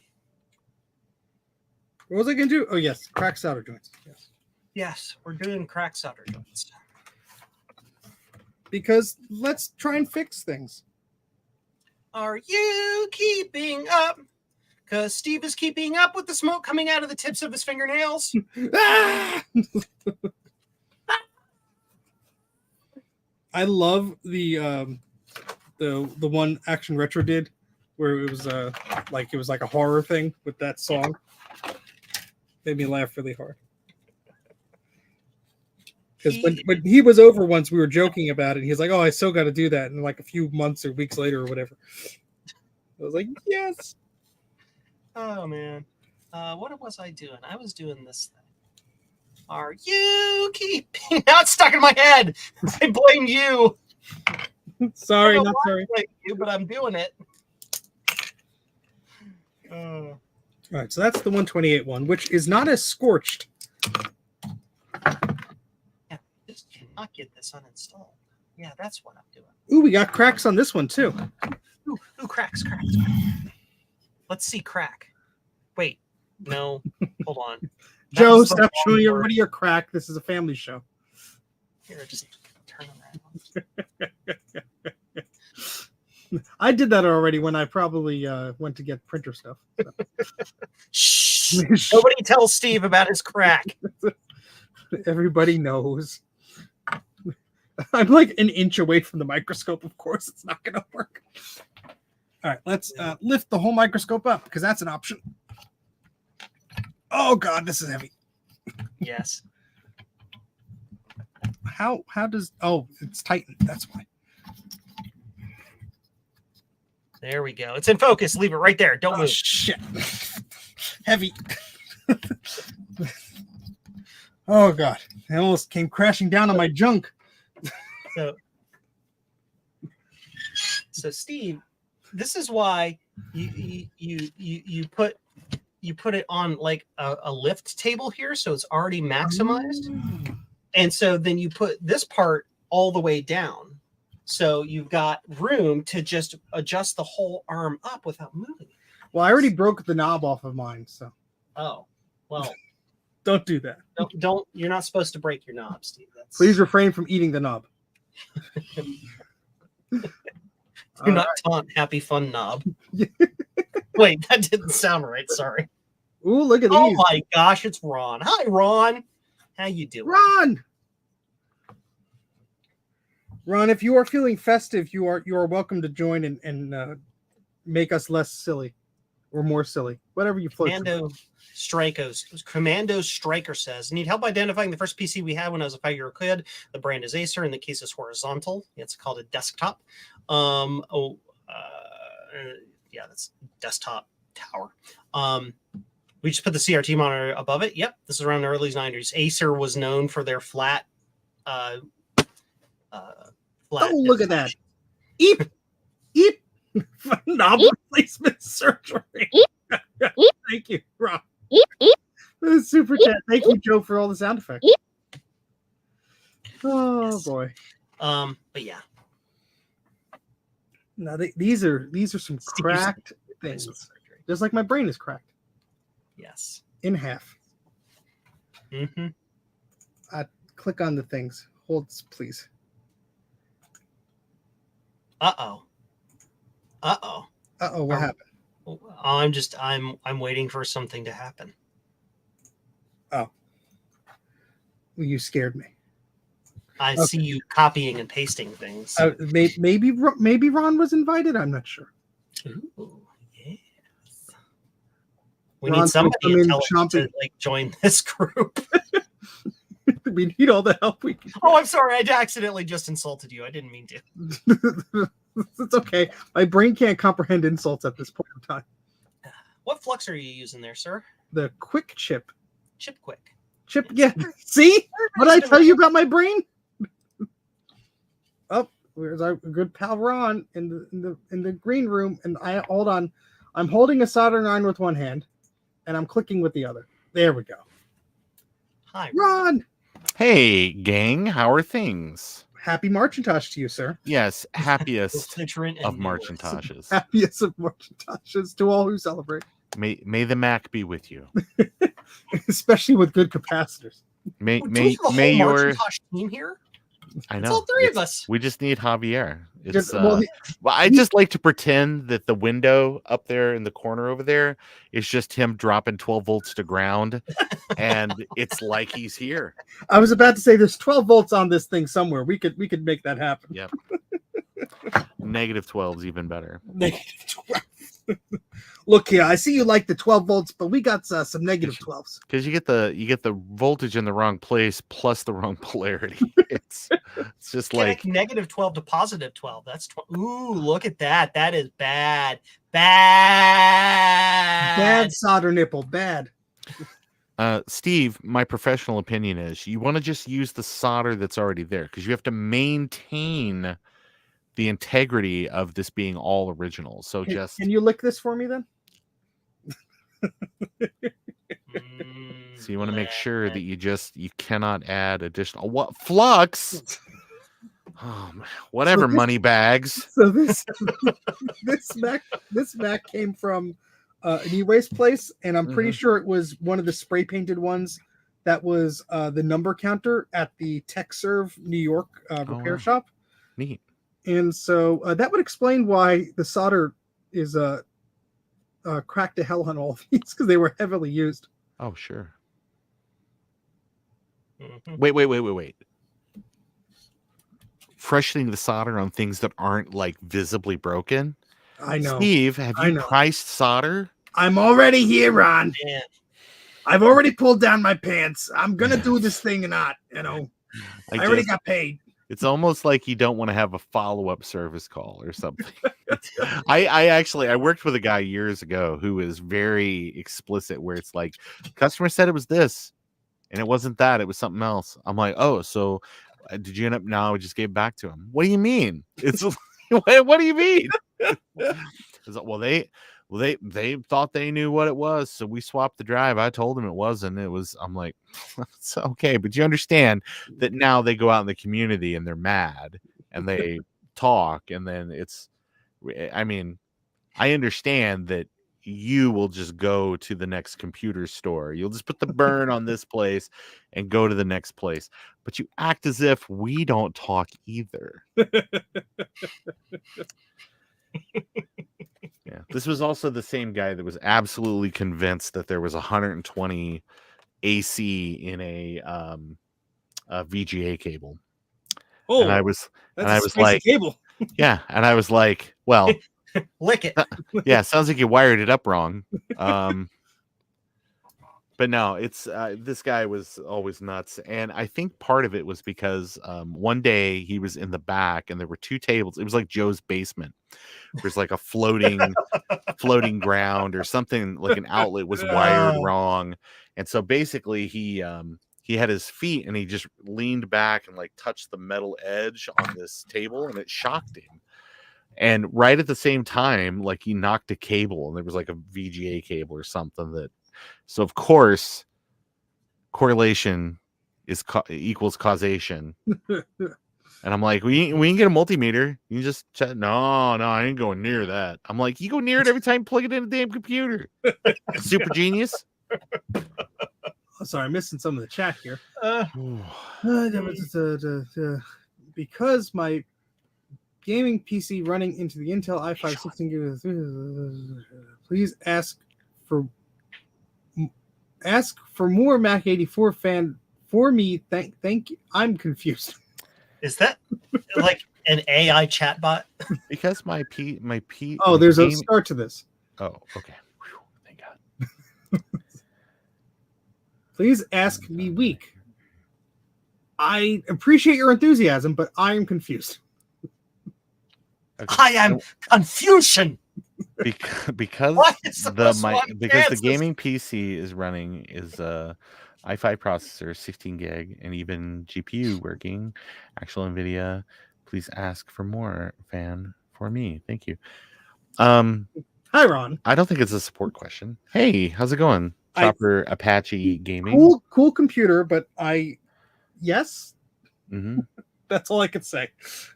These fumes are making me dizzy. I'm sorry. Yep. I found something really neat that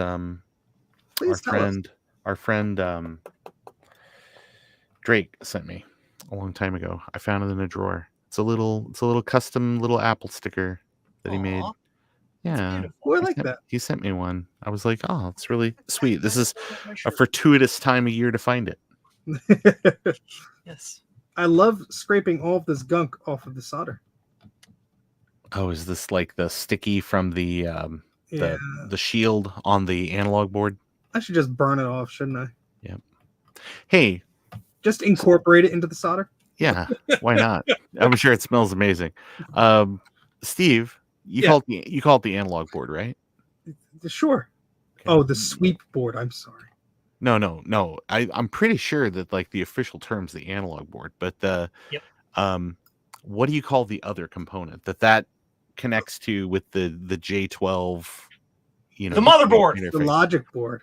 Okay, I was reading the other day, and I guess in the early documentation they say the digital board. That's fun. Yeah, and I was like, oh, that's really cool. Let's bring it back, folks. The digital board. Yes, the digital board. Nobody will have any idea what the hell you're talking about. My what? Well, there's very few analog components.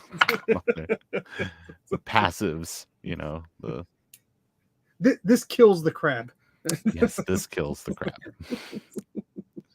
I'm glad that they clarified that, because I would have just been like, so I cut his face off. Now what?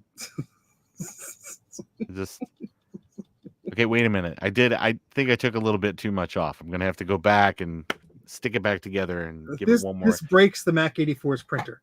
Yeah. Speaking of that, we haven't heard his printer print very much lately. No, don't encourage. You're out there, and you're on the Global Talk Network, and you see Steve's printer. I'm pretty sure the last one spit out a picture. Let me go get it. As I almost trip over this CRT. Look at the picture before showing it on screen. Javier, how the hell did you get here? Making me mouse. I heard my name in certain circles, right? And it always makes me smile. How you doing, guys? You're a little loud there, buddy. This is a Macintosh miracle. I saw something going in smoke around me, and I say, I've been summoned. Yes, you are our good luck Buddha. We need to rub your forehead or something. The shiny part right here.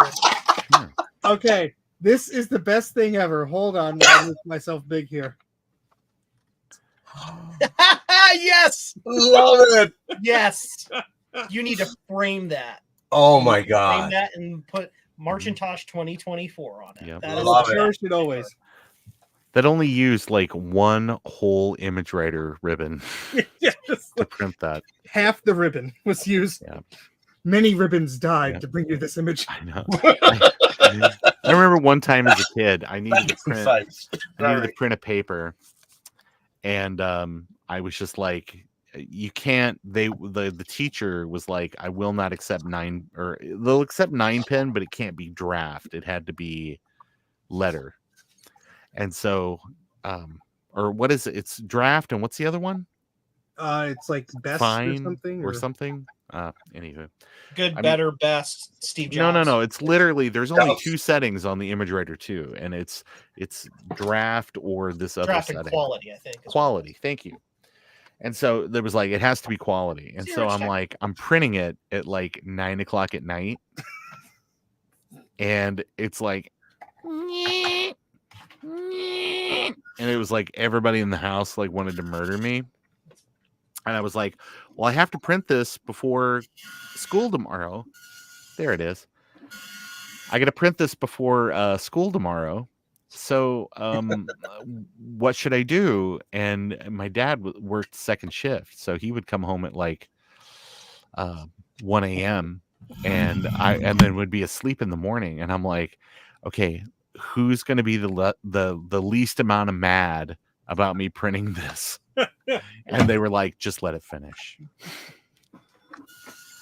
So I think what I actually did is I printed the first page in quality, and you can hit it on the fly. And then I just, for the other 4 pages, those were draft. So someone is printing the license agreement for the chat program. Oh no. So you are forcing me to turn off the printer. So no. How many pages is it? Yeah, thank you, Tom Barber. Because I know it's probably you. Yeah. Oh. Hey, look, Javier's got his plus. Oh, it stopped. Okay, good. But Anna, I feel your pain because I had a million cool things that I wanted to print and was seldom allowed to print them. I think I printed one thing in color ever on the family image writer printer, image writer 2. And my dad would take the color. If you wanted to print something in black and white, you had the black printer or the black ribbon. And then the rest of the time, he took the ribbon out and he put it in a sandwich bag and would seal, like, suck all the air out and seal the sandwich bag. Do you understand what a game changer it was when they had the bags came out that had the 2 little lines that you could seal them independently, like a double seal?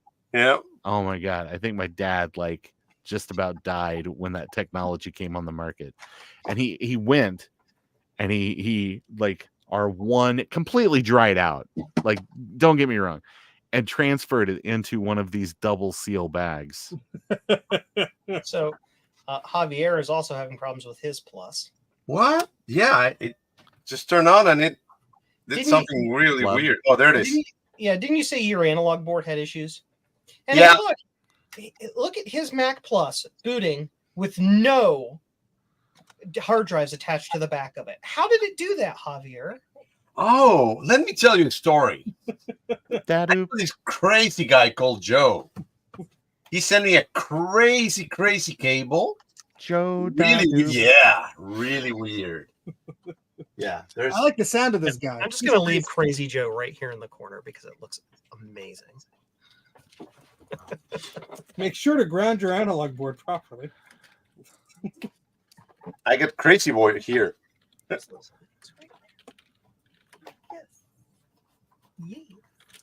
Okay, this will be the 128. Let's hopefully this works. Maybe Javier, I'll give you $50 if you actually peel the back off that and just stick it to the mat to the plus permanently. No. You want to see it? Ron looks very concerned. I just yeah. Well, number one, I'm always concerned for Javier and flyback levels of voltages. 12 volts. Guys, there's no fun in things working. I agree. Most of this hobby is just fixing stuff and then being bored with the stuff you fix. And then breaking it so you can fix it again. Yeah. I don't know. Breaking and send it to Joe to fix it. Yeah, it's like a new thing came out. Now I'm gonna do this new thing so I can redo it again. All right. I think we have the things plugged in. So let's see. Speaking of new things, remember people, Global Talk. If you're out there on the Global Talk network, oh my God, I am right now. Send lewd pictures to Steve's printer. Oh no! Limit 1 page per wing wang, please. Oh my God! Man, that cuts me right out. Printed not to scale, much larger. Objects in the mirror may be closer than they appear.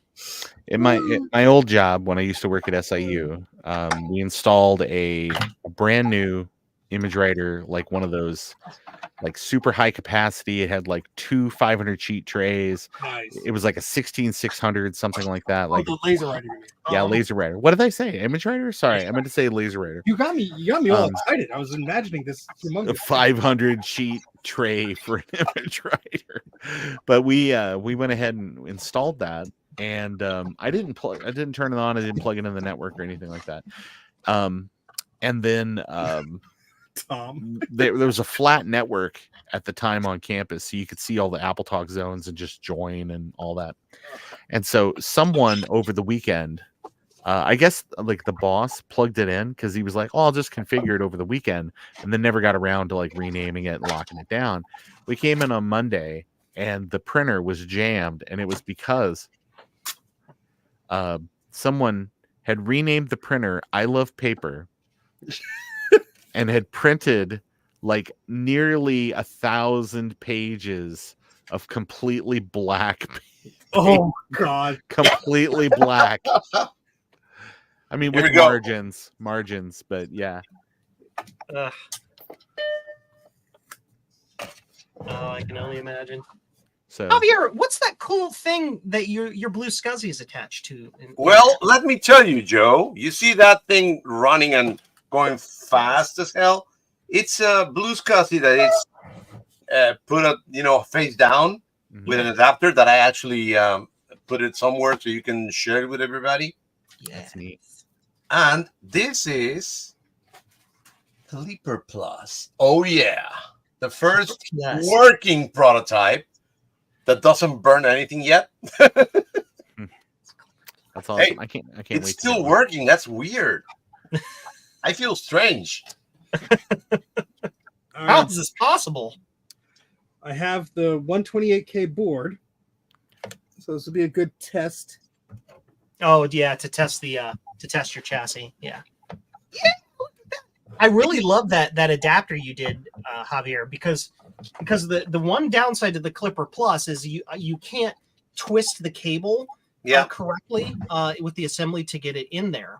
So having the upside down adapter doodle for your internal blue SCSI that just clips right on top of the hard drive or the floppy cage is awesome. I love that. You just put it upside down, and this just clips in there and gets in there. Click. That is awesome. I love it. All right. And you have those do you have those on your GitHub or on Thingiverse or something? I think I sent it to you so you can put it on your page. Yeah, I know, but you also have it. Did you? Yeah, I got it on my Tinkercad. Sorry, yeah, and I'll put it on thanks and printables and all that I just later. want that to be out there in the world because I think that's really nifty. Yeah. Let's make sure everything's actually grounded. Now, if you look at it very carefully, you could, in theory, flip that over the other way and mount it the other way, and just have a blue SCSI just laying on top there as well. All right. Yeah. Here we go. We're gonna plug it in. Make him big. I want to see smoke. Yeah, I'll make myself big. No, I don't want to see any smoke because then the stream. Do you have any mirrors? Because I want smoke and mirrors. Jeremy's Venture Chill Lily Shack says, "Thank you, Joe, for creating a device for the Mac Plus and also giving my wife another reason to have a beef with me buying." Hey, you need to make your own decisions. I just put it out there in the world. All right, here we go. Your drama is not my problem. 3, 2, 1, go. Ooh, that's good. That's good. So good. We have video. We've got video. Hey! Ooh. Yeah, we have a working chassis.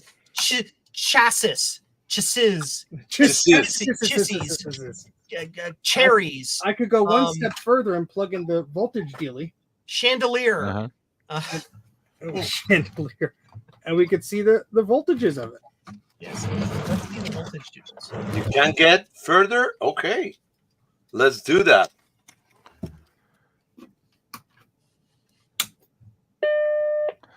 You got 12, 4.8, 4.9, and 12.3. Not too bad. Good. That's solid. Shabby. Solid enough. I need to print a case for mine. Mine is just naked.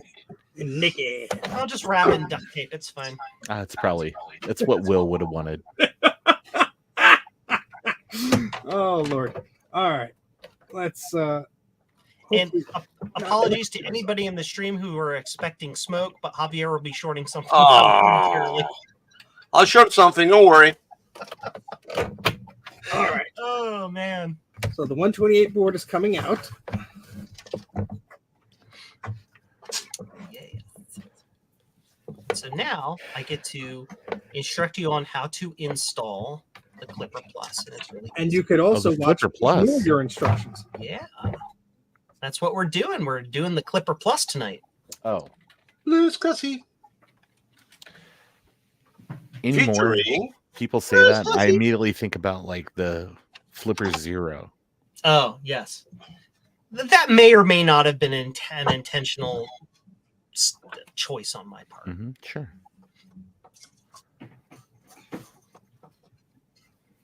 Hey, Javier, is that on? No, it's up. Okay. Turn it on, then touch the red thing. Oh no. No. Oh, What about no? Thank you, Gut Bomb. Cut Bomb figured out how to do a thing and send him a print-a-doodle. Yeah. Ooh, these memory modules say magic. Oh, it's magic. that's a interesting That font it even on there. works. Is it Garamond? Yeah. Yes, it is. No, it looks like Times. It looks like what? Times. Well, it looks like the Apple font to me. Because the M looks like Macintosh. Oh, yeah. It's too wide. Let's fight about fonts. I love fighting about fonts. That's my Okay. that's the name of my new album. Let me get So, a brush because it's very Ron and Shall the Let's talk Ron about and the, fonts. Is the name of your album? Ron and the So- typefaces. I will install mine along with you, Steve. How does that sound? Does that sound like fun? So while Steve is getting his brush, I will run through the instructions. So step one is to disconnect your floppy cable and disconnect the analog power cable. put the bass and the whole bass into the Mac Plus. Right. And then remove the board. But not all the way. You slide it out about a third of the way. Hold on, let me make you big so like people can actually see what the hell you're doing. So you only slide it out about a third of the way. And then feed the SCSI cable up underneath here. And it comes up through the triangular part right here. I know I'm not quite in the screen because I don't have a lot of bench space, but so you feed it up through here, Mhm. through the triangular part.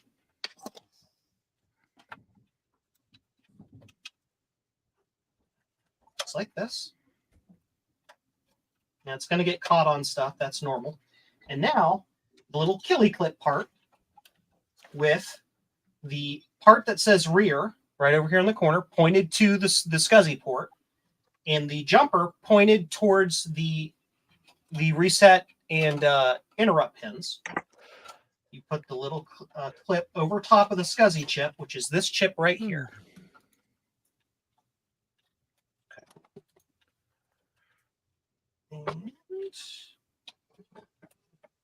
And I'm doing this one-handed, so it's a little.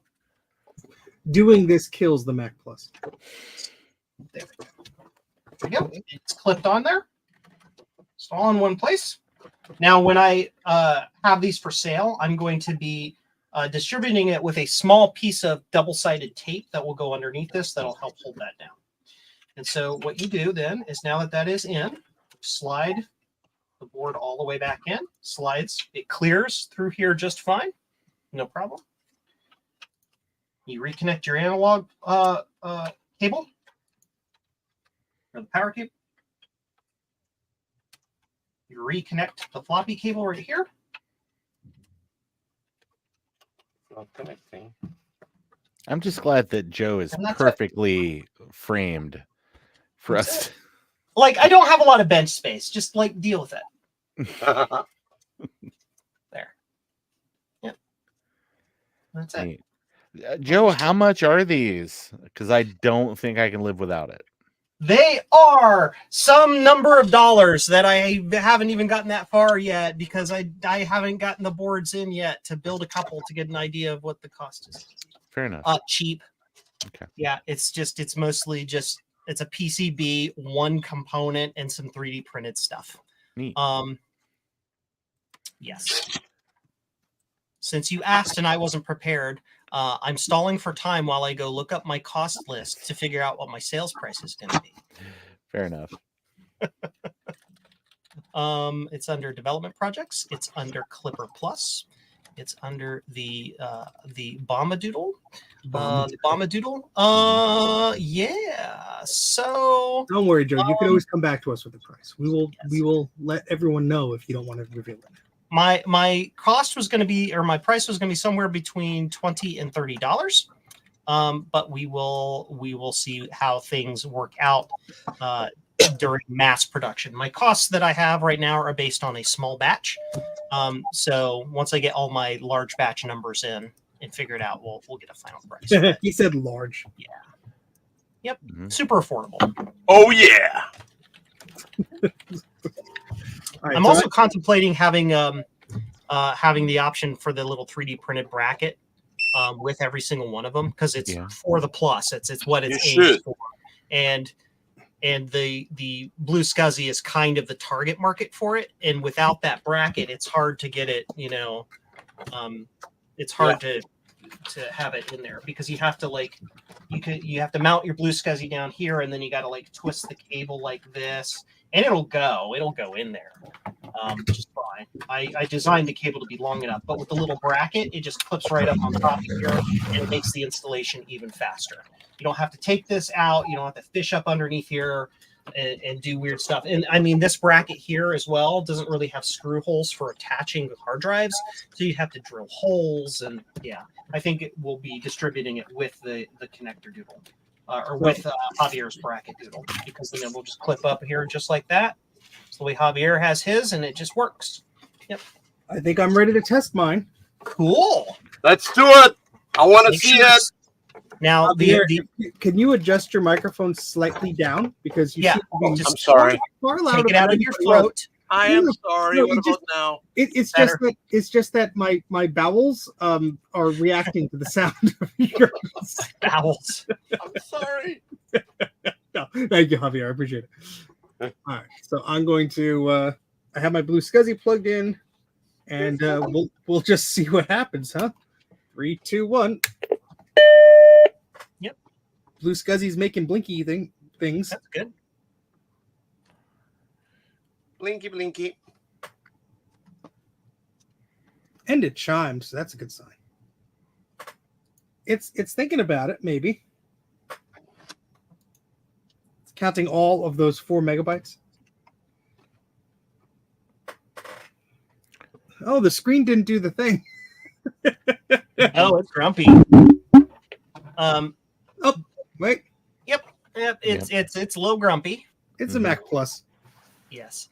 Now the Killy clip on those has gone through a couple of revisions.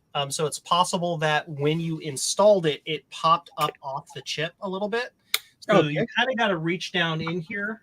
Do a little reach-a-doodle? And just, yeah. Or sometimes you just have to pull the board out slightly and kind of press in there. And to make sure it's in. And then again, this is why I'm going to be distributing it with little double-side tape. So once it sticks down, it's in there. Okay, let's see. Also, Chris Angelis is asking, do you have your Blue SCSI set up for a plus? Remember, the Blue SCSI needs the Blue SCSI.ini file. I just stole this Blue SCSI from a PC, so I did not do that. That might also be a thing. Yep. Because when you're streaming, you don't usually remember things. And this is a Blue SCSI V2, right? Yes. So, whoa! What the hell was that?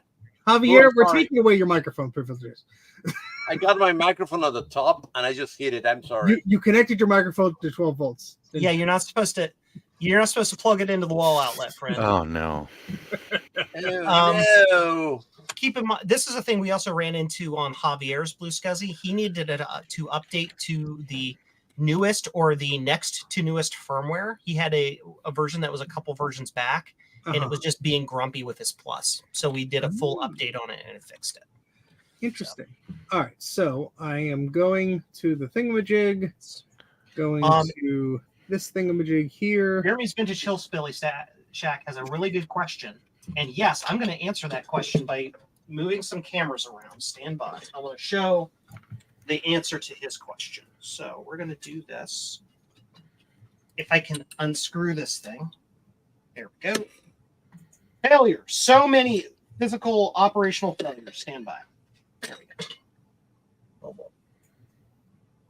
So yeah, so here's the sitch, is that the SCSI or the SCSI chip on the plus is right under this metal part right here. It's right here. This is where the chip is. There are literal millimeters of space in there. Whole millimeters, folks. In addition, when you slide the board in and out, there's almost no space right there to clear anything. Right there. So it's very, very tricky to assemble this when you've got a stack. So this is why we did the clip with the flat SCSI 50-pin cable on there. So this one likes to take its time. Turn it off and back on real quick. It'll think it's done the RAM check and it'll just go. Yeah, that requires me moving my arm. You're moving your mouth just fine. Wow. Yeah, it's grumpy. Okay, so now do you have a hard drive image on it? Yes, I did put a hard drive image on it. I did put the INI file on it. So let me I have my floppy MU. Yes. Somewhere. That's going to be my biggest concern during the assembly, is that the clipper kind of slides off the chip a little bit. The cheese slid off the cracker. Yeah. Yep. All right, so I'm gonna rekajigger it then.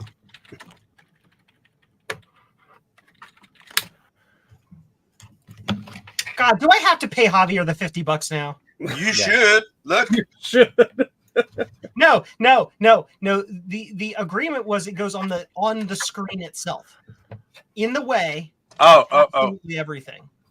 In the way of everything. Like this? Yes. $50.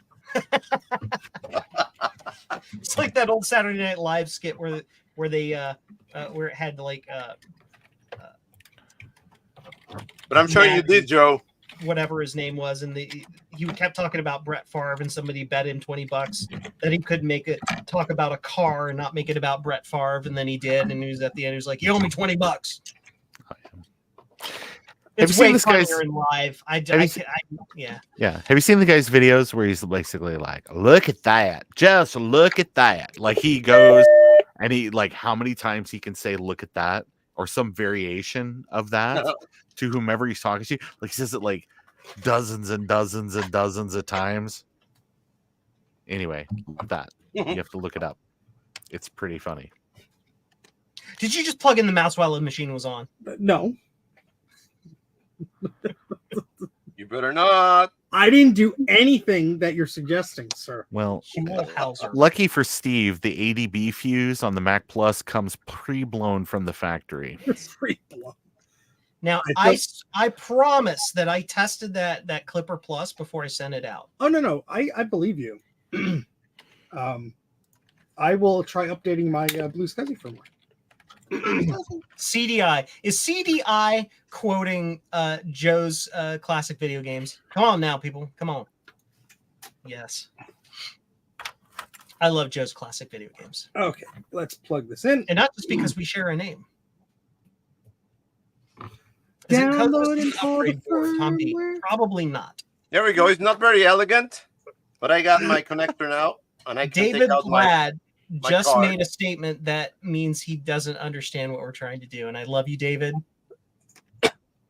Would have been easier to use the external DB25. Yes, but that's not what we're testing. Right. We're testing the special internal If adapter. it was easy, we wouldn't have 4 people yelling at me on the stream as we did it.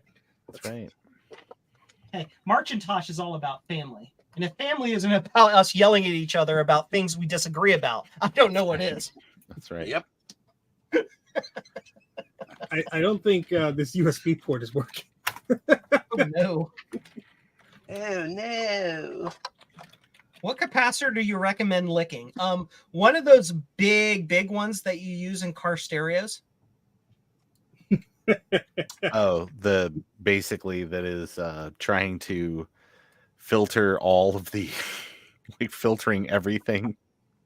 Yes. All right, it has been updated. Javier's installation is proof that they work. So, Oh, hey, no, if Javier can do it and Steve can't, what has happened to the world? my brain is crazy. Crazy. I wonder if mine will work. I don't. I'm pretty sure it's just user error on my part. And I didn't burn anything yet. And this Mac Plus is also very questionable. So we have all the factors in our favor here. All right, attempt number 73. I don't think mine works. I think mine's dead. Crossing my fingers. At least I have the mouse plugged in, right? Yep. That works. And this is, Oh. Where the hell did I put my floppy thingamajig? and now we get to spend 2 hours watching Steve search for his floppy EMU. Oh, Again. 30 minutes max. Yeah. 30 minutes max. You got to put an air tag on that thing. Yeah, see, the question mark don't even question, but I'll leave it there for a second. Do you have the most updated firmware on the Blue SCSI? I just did it 2 seconds ago. Oh, you just did that. Okay. Then While you were there yammering, I did the thing. Now, where the hell did I make put sure it didn't happen. I just want to see if mine works. Hello, all 60 of you people still watching. I don't know why you're watching, but I appreciate it. Like, subscribe, all the stuff. Yeah. Go to jcm-1.com and get the Clipper Plus. I promise it'll be working by the time I ship it. No, I'm sure it works. I just think that this Mac Plus is questionable. No. And I want to confirm assumptions. I guess I could if only I had another external Blue SCSI that I could just plug into the back and confirm with the same darn SD card. Gee, that would be a good it thing. actually boots. Yeah. All right, let's do that. All right, I'm going to turn mine on. Mine has sketchy REFA caps. So, Ooh, Joe's is the firework edition. Sketchy. yeah. Now, my Clipper Plus, like I said, is in questionable functional ability, so it may not work. It has like missing pins and stuff. That's fine. It's like are optional they're all pins. ground pins, so it'll probably work, but it might not. All right, I'm gonna stick my board half out so it's Hi, obsolete easier. techie. Hey, be careful, Steve. That's the reason why you're not allowed back at the public pool. Well, I didn't see that sign because I was already naked. So Right. Yes, this I is had very- nudity-induced blindness. Yeah. Bad day. You know, likey that. It is so weird that the only computer that is working is mine. Yes, The I person know, that right? always Like- blows thing up. Like, what is even happening to the world? Like, it's dogs and cats living together.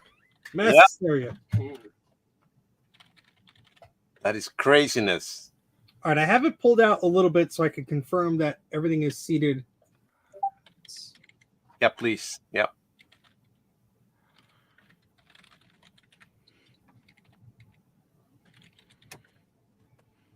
Yes, David, I do have a grease weasel, but I have not had a chance to play around with it yet. Well, you can't catch it. It's just slippery. It's so greasy. Slippery, slidey. Hiding off under a couch in the basement. All right, so still doing the same thing.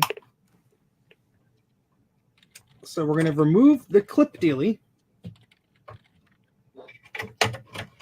I wish this Mac Plus brain cord was like 5 inches longer.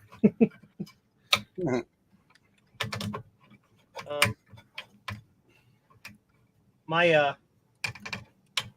SCSI connector on this end may also on this end may also be fine. So everybody, are you ready? Are you ready? We're gonna hit it with a hammer. Wait. Ready? Yes, I'm ready. You got to play the song first. I'm gonna do it live. Okay. Hit it with a hammer. Hit it with a hammer. Hit it with a hammer. Gonna hit it with a hammer. Wait, that's a Pac-Man song. That's what it is. That's what it is. You don't know my song, Steve? I love it.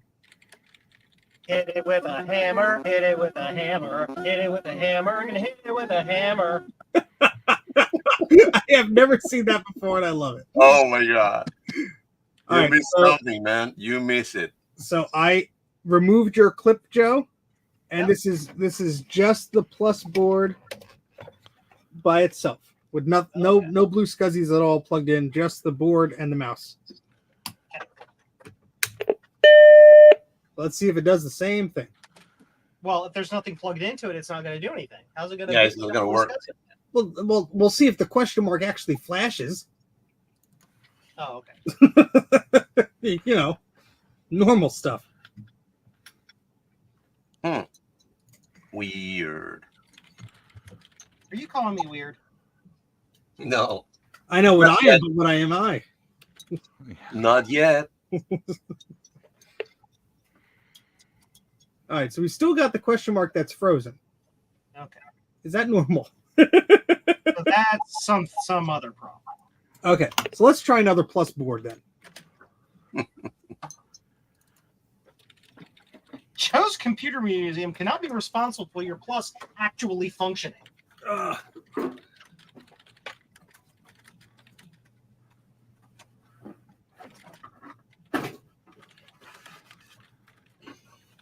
Wow, this CRT looks beautiful. There's How screen burned is it, Steve? no. I mean, it looks. Oh wow, it's new. Yeah. Yeah. Ooh. Yeah. This is fancy looking. This one says no image on screen. So probably crack solder joints again. And it has 2 refos actually.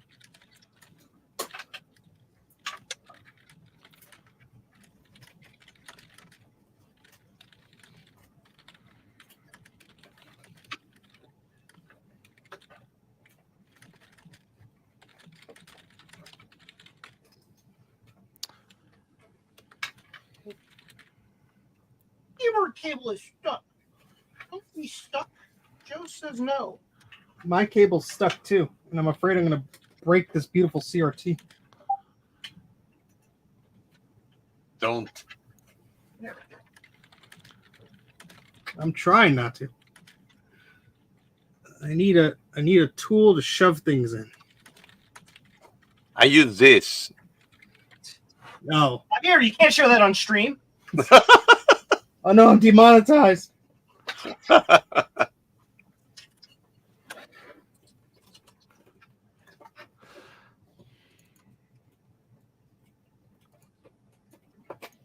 There we go.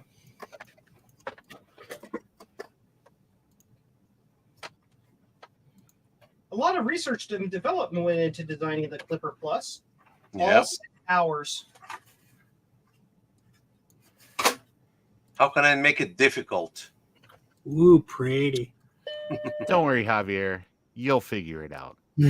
I'll figure it out. You'll figure it out. This is a 1987 board. Ooh. Late model. Hey, you know what I learned today about Apple? Which letter? An interesting fact, an interesting Macintosh factoid. Apple seeds contain cyanide. Sure, but Apple Computer. I learned today what Apple's longest shipping product was, or not like a product line, a specific product. I know. Hold on one second. Let me bring the stream up so I can see. So who said that they do? Is it Steve? Me. I think I know. Because Steve's a big know-it-all. Yes. But in the good way. In a good way. I like knowing things and then. Okay, hold on one second. I'm gonna write down the name of the product. I'm probably wrong. He's gonna put it up there, and it's gonna say adult diaper because he's like playing a big joke on us. No. Cherry seeds contain. Yes, they do too. They do because cherries and apples are related. Okay, I've written down the name of the product that Apple shipped longer than any other product in their product line, according to the article I read today. Steve, what is that product? I would guess it's an image writer too. Oh my god! Oh my god! The image writer 2. See, I had a feeling. Three different revisions. Yep, that's why there are so many. There's the original shipping version because it just they're cosmetic. There's 2 cosmetic differences and then there's 1 hardware difference. So the original image writer 2 shipped right around the same time as the Mac 2C, and it uses the fog design language. So it's kind of a the same color as like an Apple 2C, that kind of pale or that milky kind of gray. Like creamy how would color. you describe it? Platinum. No, it's lighter than platinum. It's whiter than platinum. Yes. But Joe is correct about the next revision. The next revision is platinum. That was to match the newer Macintoshes and the Apple IIgs. Yeah, my box for me, the image writer actually says platinum on a sticker on the side. Yeah, that's good. So you wouldn't accidentally sell a Mac person. And the original image writer 2 does not even have any I know it's Snow White, but I think Snow White, technically speaking, is more about the design language, the overall design and those grid lines. Mm-hmm. So like the grid lines on things.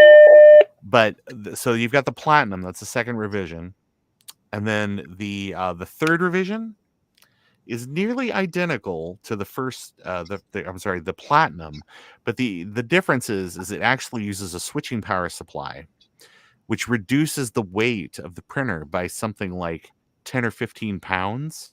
Oh, it's noticeable, yeah. And you can very easily identify these because instead of having the power and data connections on the legs of the printer, it actually goes in on the sides. Now, here's why this printer is desirable. Apple released 2 different upgrades for the Image Writer 2, one of which is I think it's a 32K total, because I think it's got 8K by default. So it's like a 24K cache card or buffer board that installs in the single slot. You could have that, or you could have a local talk card, so you could network your image writer and have multiple people print to it. There's a couple of third-party companies that released combination boards that did both, but that very last image writer revision addresses that because it has additional memory. Yes, it has additional memory built into the printer, and then it still retains the slot, so you can add the local talk card.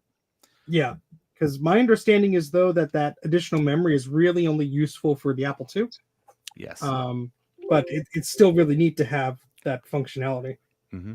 Yeah, it will, and that's what I read too, is that it will not increase the print speed on a Macintosh because, again, you've got more resources on the Mac, so the spooling can take place there rather than trying to do it all through the printer itself. So, all right, so this second Mac Plus goes to the question mark much faster, but it also does not blink. So that's probably normal because it has no SCSI doodad plugged in. But with the SCSI doodad plugged in, it does stay there still. So interesting. I am trying a different boot image for my Mac Plus just to see if this different boot image fixes. I noticed the plastic is a little wavy on mine, so maybe it's just not a snug fit. Yeah, no. I don't like it. Well, mine's not happy at all. It's not even Tavruden says it's only going to blink if there's a floppy drive plugged in. Oh, that's right, because I don't have one plugged in. That's probably, is that an issue?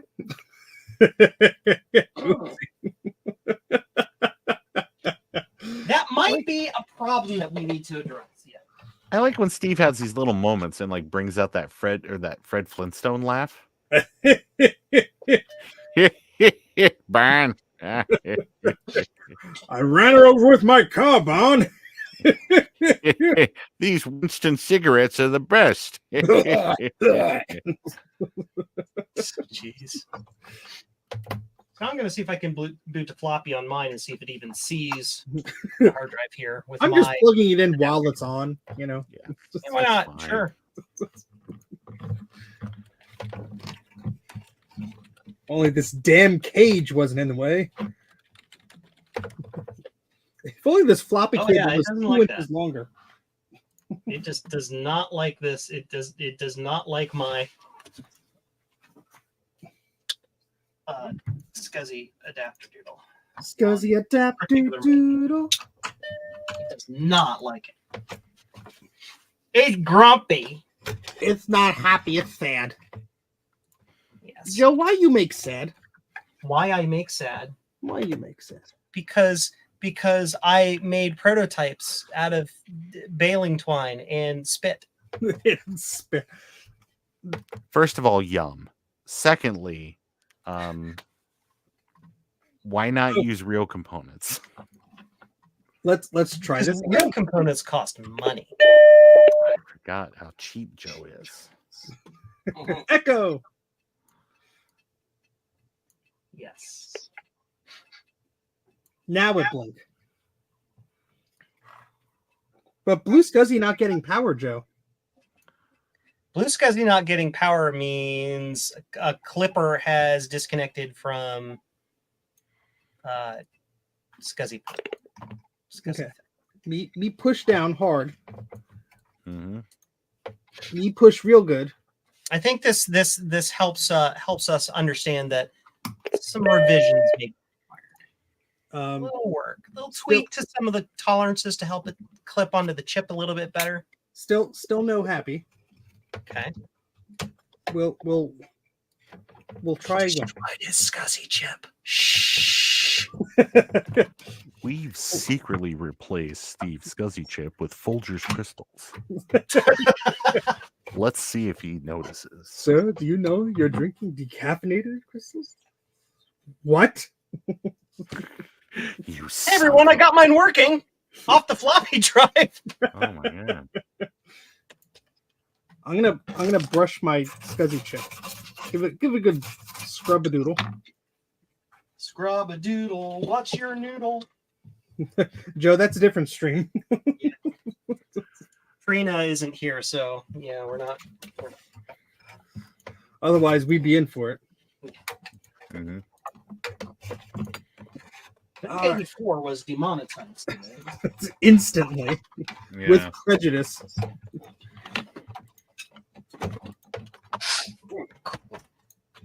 I love how dangerously close I have to get to the neck of this thing every time. That does sound right. I do feel bad that I've just got good Macs here to play with. Sorry. Good Mac. Mine works. It's got good Macs. Ooh, something was crunching. I hope it was not a bad thing. Okay, so let's try this again. Don't kill it, please. I mean, at least the analog board works for now. For now being the key modifier there. My clipper is all the way on there. Why can't I slide this in anymore? At this moment, only my clipper is the one working. That's scary. Yeah, I know, right? Like Javier, like I pray you buy a lottery ticket tonight. I will. And then free clippers for everybody. Yeah, I call 10% finder's fee on the. Who are you, sir? hey, if he wins the lottery and he's buying people clippers, you can have whatever fee you want. I'm still gonna make bank. If I win the lottery, I'm not going to recognize anybody. Who are you? Who are you? I don't know you. Leave me alone.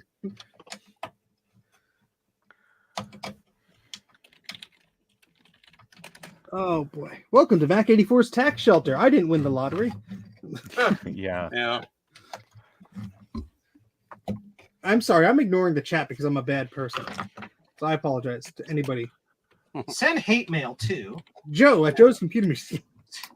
Yeah, exactly. Wait, hold on. Wait. GC-1.com.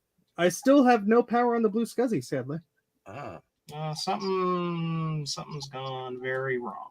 But it's very snug on the chip, I assure you. And it's properly aligned on the chip. It's not off by one. Yeah, let's say yes. Let's say. Say la vie, say la vie. I need an extension cord for the Mac Plus, so I could test this board outside of the damn chassis.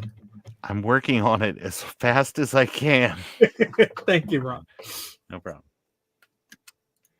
I will buy like a 12-inch long one immediately. Well, Ooh, Saturday night. I was gonna say braggart.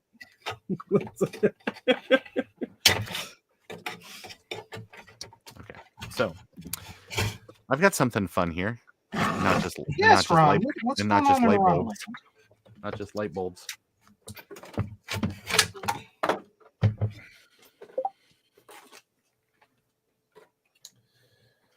How do I know if it's on correctly? Oh yeah, it was over by a pin, I think. Well, there you go. That's your problem. Let's try again. Yeah, the shipping model has these little retention clips on the side that snug the side of the chip, so you can't get it off by one. Get it off.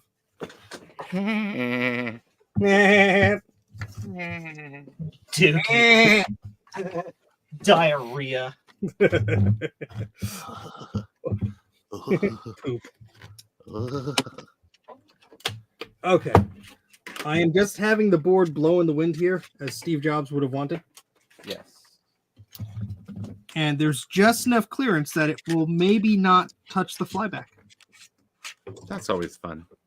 But the floppy drive will not be connected. So hopefully that's not an issue.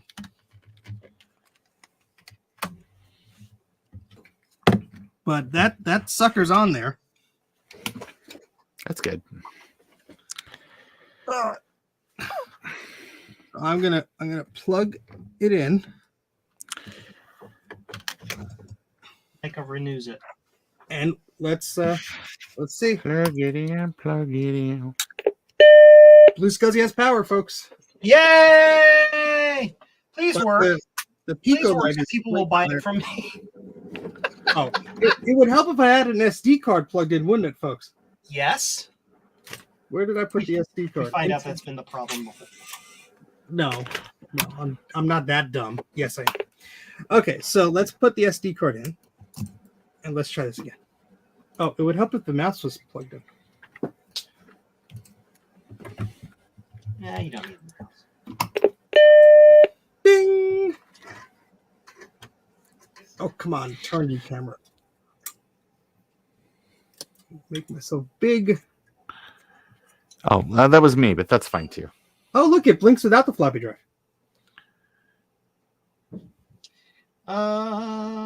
I don't know what the issue is with your particular. I mean, it's blinking. The blue light is blinking. Like it's trying to access. That sounds to me like that's a drive image issue. Like it doesn't know how to boot from that drive image, that particular image. And that could be a very, very, very good reason. It's like a System 8 image. Wait, I can't run macOS 9 on this thing? What would you make me buy this for?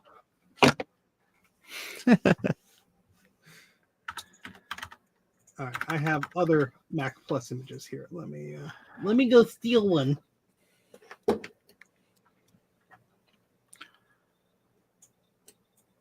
All right, I'm gonna do the hit it with a hammer thing again. Sounds great. I almost dropped a large heavy object, not the hammer on my foot. That would have been bad.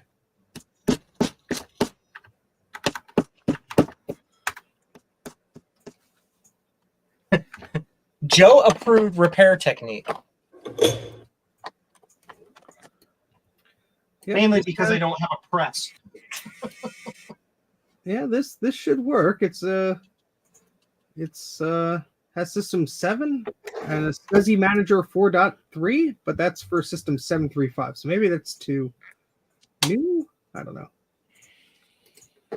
It's very Blue SCSI. Mac Plus. Here we go. Let's try that one. Why not? Copying a whole gigabyte to an SD card. That's going to take a minute. In less than a minute, hopefully, if this is to be believed. Thank God for USB 3 SD card adapter. Thank. I don't have the right card plugged into the thing. Words. My USB reader is not plugged into a USB 3 port. There you go. Words. Is that what you meant to say? Yes. Brain hard, Joe. Brain very hard. Yes. All right. Joe know what you Joe know what you talk about. Joe knows. Thank you. Joe sympathize.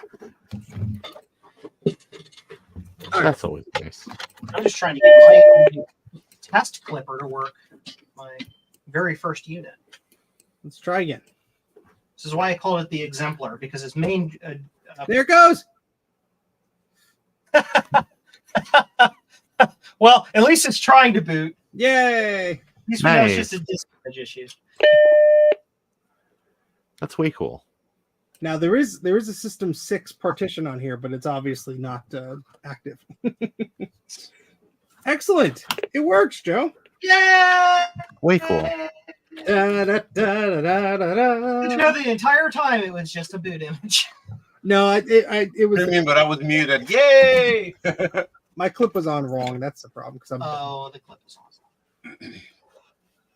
Holy crap! So this we've is been why streaming I for nearly added the 3 little- hours. The little gutters, Yes, the little helper clips to on the make it side. Steve Can't proof. do Octo one. Yeah. Steve proof. That's gonna be difficult. I don't know what I did. If Steve can do it, so can you. Yeah. All right, so I'm going to add this disk image to an emulator, so then I can then say, "Go away, System 7. We want something older." Let's see. Did I fix my test clipper? I don't think I did, but we'll try. Joe, we've told you don't use the good nail clippers for that. Don't break it. No keyboard or mouse plugged in, so. You know. Oh, that's weird. I didn't see the thingamajig. Let's try that again. Yeah, no, it doesn't like that. Hmm. It really, really does not like that. It really doesn't like that. Oh, the screen's about to like go all staticky and nasty. Yeah. The clipper has an issue. It's That's just a fine. little unhappy. That's fine. I don't have any spares to build because I sent them out to all you, my friends. to test. I'm sorry. So it is. I can send it back. I Yeah, don't want to. No, you keep it. That's why I sent it out to you. I just, like I said, I just needed the one. I kept the one screwed up one as a I don't know, a template. So when I need to build them, I know what they look like because they have to be folded and done in a very particular way to work. Yeah. All right, I'm gonna It's pretty. trash this system folder. Empty the trash. What's Ron working on? His tan. Ron's working on stuff. That looks Ron like follows System lead. Where Either the very, very late System 7 or it's System 8. I think that's late 7. That's like 7.6. Can't really tell. Hello there, person with Japanese characters. How are you? Yeah. Joe, are you sure? No, I'm not sure at all about anything. Is my name even Joe? What is thing to be sure of? I don't know.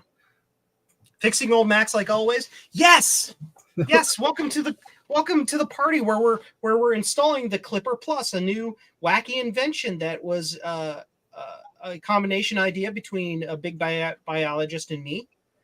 It says Rusk. Hello, Rusk. Where you put this little super duper clip on your Mac Plus, and it gives you an internal SCSI port. And we have been going for 2 hours and 41 minutes. 2 hours of that has been trying to get a Mac Plus that actually works. Yep. And 40 minutes has been Steve realizing the entire time he had the clipper installed off by one pin. I'm learning. That sounds more like a Javier problem, not a Yeah, problem. I think I had Javier's breakfast this morning. I don't know. Yeah, I think I passed you my virus. I may have gotten wise by the time I sent you one Javier and built yours with the little guide clip so you couldn't install it on wrong. Maybe.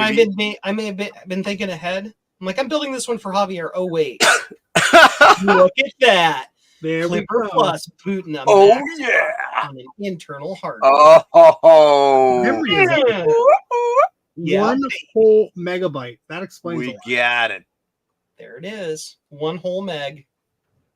Who needs System 7? Yeah. Ooh, shuffle puck. Yeah. Steve doesn't Love get it. distracted. What are you talking about? I hope you don't need the keyboard to start this.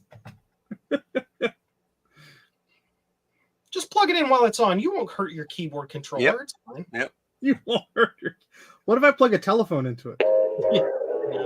Oh yeah. Love it.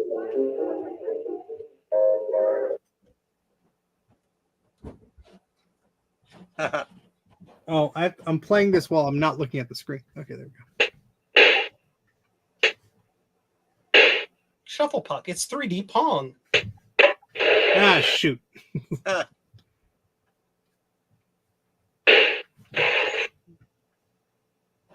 Go Biff!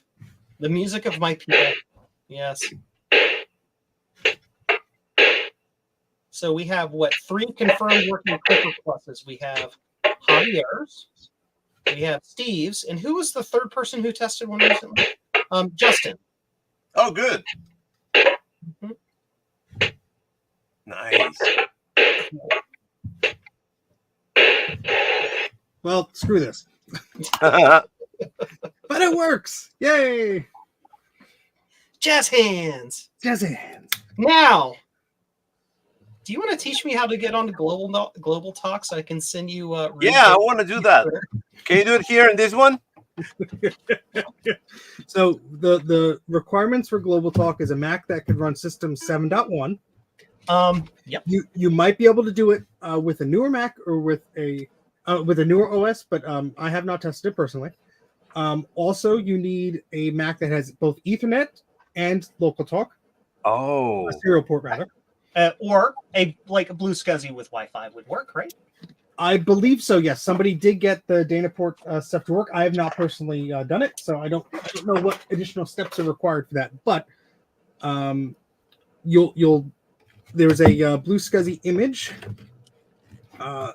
So I could tell you to go through like the steps, but as I try and pull this dumb thing out, jigger.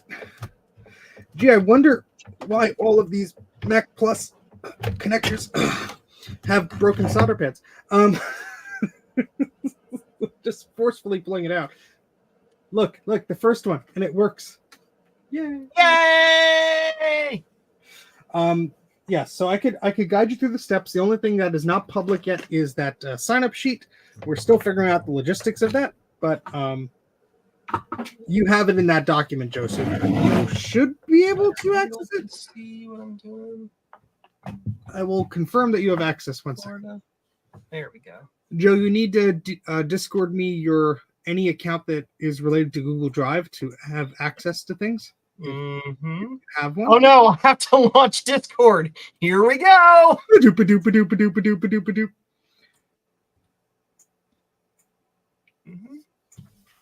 Ah, shoot, I got. Hey, look, everybody. It's called Japanese sounds. Where is Steve? I need to find my friend Steve. Steve. Hi, I'm Joe. Hi, I'm Joe. Hi, I'm Joe. Hi, I'm Joe.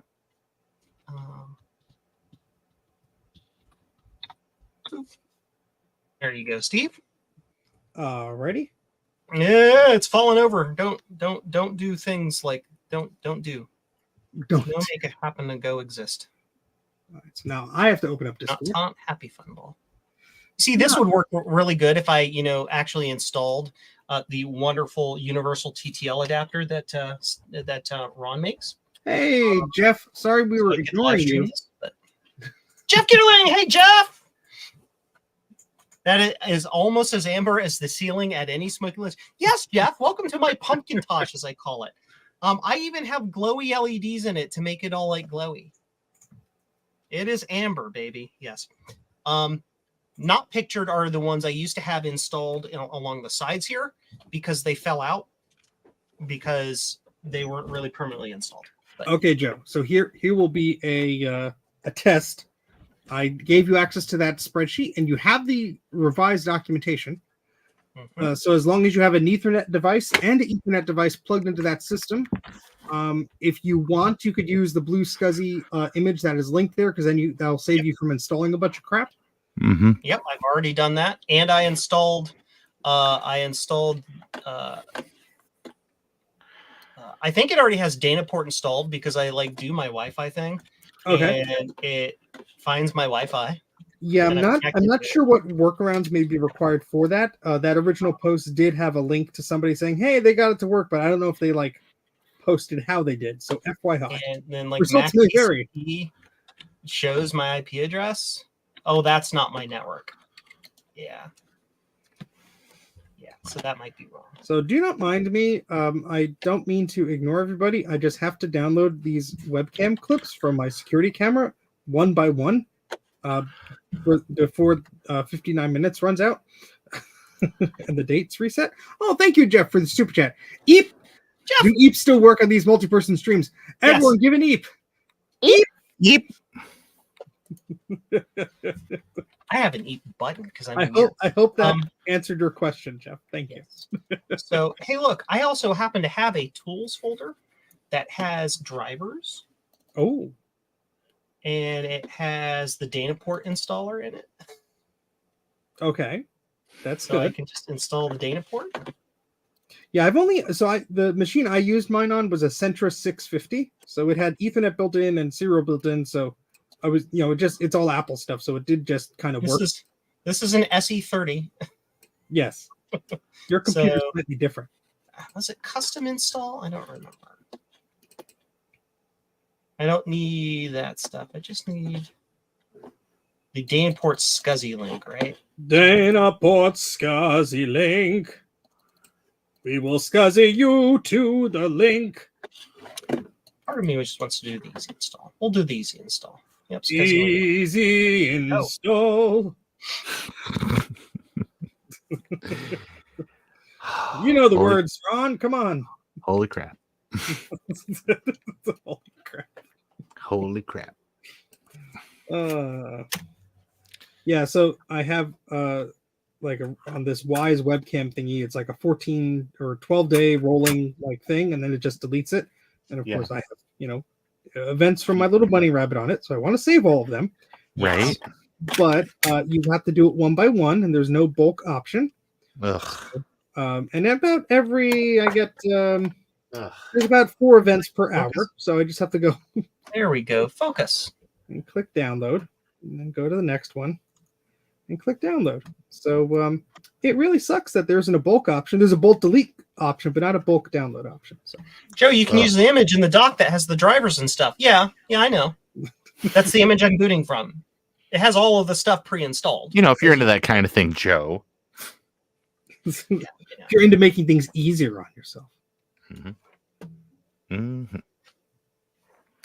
Cool. So, in theory, now am I connected to my Wi-Fi? Oh, I'm not wearing all my pants in this version. I am. Look at that. Great. Oh my god. So What you happened? guys Did you copy the session data to every machine in your organization so that you could get an alert in the middle of the night and nakedly try to save your company? Well, that only happened that one time, Ron. And in my Or is that defense, just reserved for Canadians? in my defense, I was wearing a thong, my driving thong, actually. Yes. Like, Um, what the heck? What just happened to this entire thing? My Anyway, God, go my ahead. God. Sorry. Love it.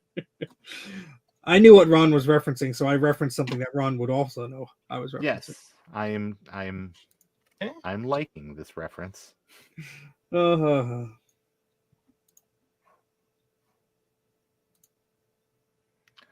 Okay. Oi. Oh. This is going to take a while, folks. I'm sorry. But I am up against a clock here, so I do have to do the things while Joe does the thing.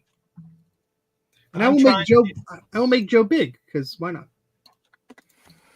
Normal view. The Mac ping tool on here.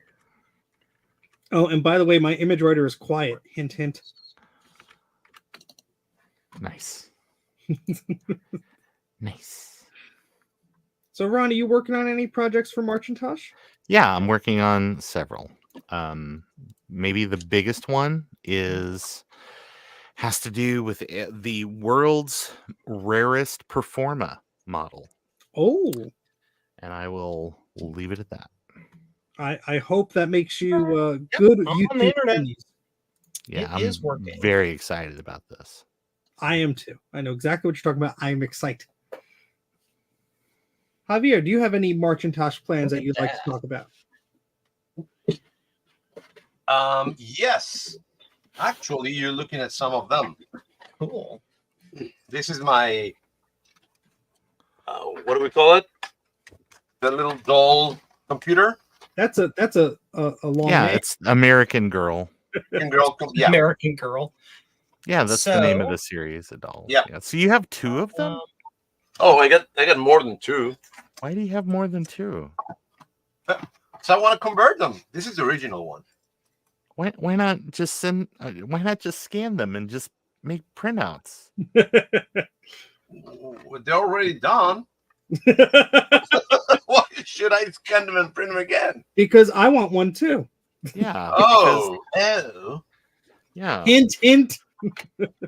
Actually, here's what you need to do, Javier. You need to the most commonly missing part on those American Girl Macintoshes is the mouse pad. You should I have it. The original. You should make reproduction mouse pads. Okay. No problem. Make sure you put my face on every fifth one. Actually, I'm gonna work with who's going to do Eric. Eric's gonna do some small keyboard, and I want to do a small keyboard for this. Oh, that'd be cool. Oops. Yeah. I don't know if the mouse will be able to make it like that, but the keyboard we can do an USB keyboard. I'm doing things in the background, Pete. I do.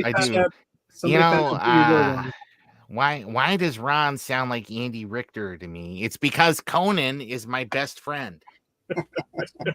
And I also had a short-lived show on NBC where I was a detective with Tony Hale from I really liked that show. I did too. I love it. The Andy Richter Mysteries. It's a great show. Yeah, it was great. And it lasts like 6 episodes or something. It's like literally 6 episodes. Where do Actually, find the I like Wade Gunderson. They brought Wade Gunderson out of retirement so that he could be like the guy that had the detective agency before Andy opened up his CPA office. Sorry, Joe, you had an actual question. What is your Yeah, and so I was just trying to remember where to do certain things. So local talk by default is set to the printer port, so you don't have to worry about that. You activate it via the chooser. Yes. But you should be okay already. Sorry, I was just renaming my computer. Joe, if So one I of go to those things Chooser. you have to remember to do is to watch the Andy Richter Mysteries, it's on Thursday nights at 7 Central on NBC. I thought it was Andy Barker PI or something. I Is go it? to, I have a laser writer. So I click on laser writer. I right? mean, I could be confused. Oh, it is. No, you're 100% right. See, I remember that, but I don't remember to plug in SCSI stuff correctly. So like what do Andy I do Richter next? Mysteries. I like your title better. Sorry, Joe. No, I'm just trying to read the instructions and do the actual So thing. first, test to make sure your local talk network works. If you think it already works, then you could skip that Oh, step. yeah. So my local talk network is between my computer and the printer, which is all it Okay. really needs to be, right? Yes. Mhm. Okay, so we go there. So I've selected that printer, and then I go in here and I find something like a document, Yes. like so there's this README file, sure. you'll I print it, I make all sure it comes out 17 of the pages. We do file, print, and we print page 1. Yep. Sure. Joe, you made my printer explode.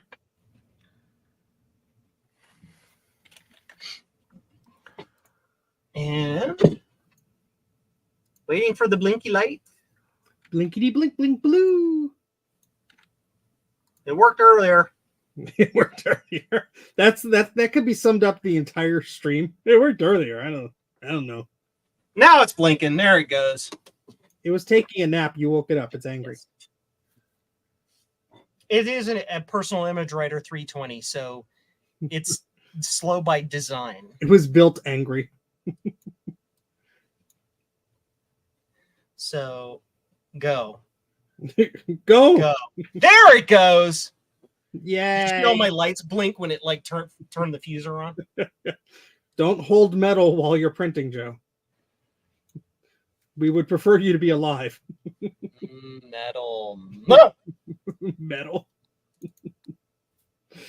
Oh man, this thing is like molasses. It's funny, I installed this to print blue SCSI instruction sheets because it's faster than the image writer. You're better off with the photocopier. Yeah, I know. 100 yellow. Cool.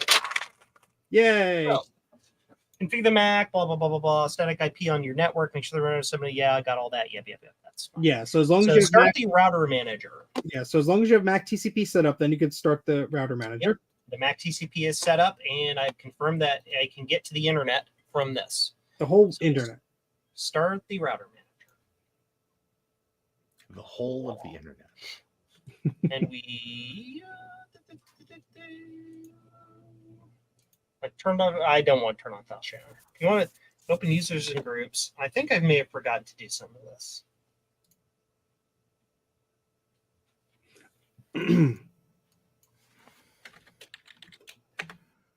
Yeah, I don't want to do the guest thing yet, so we'll just leave it there. Okay, Yeah, so you don't now have to do that yet. double click on EtherTalk under Ethernet. EtherTalk. Cool. Great. Set port status. Active. Port description. Manning, We leave that Mocha, alone. Mocha, Yes. Mocha. Port. Seed. Great. And- Network range. X and Y. And it must be unique. Yeah, so this is So- where you want to refer to that Google Doc to make sure that you come up with one that is not already taken. And that is that the network. Oh, is that the network range? Yes. Yes, So this will be. They suggest a range of at least 10. So like Mhm. mine is 8400 8410, just to play it safe.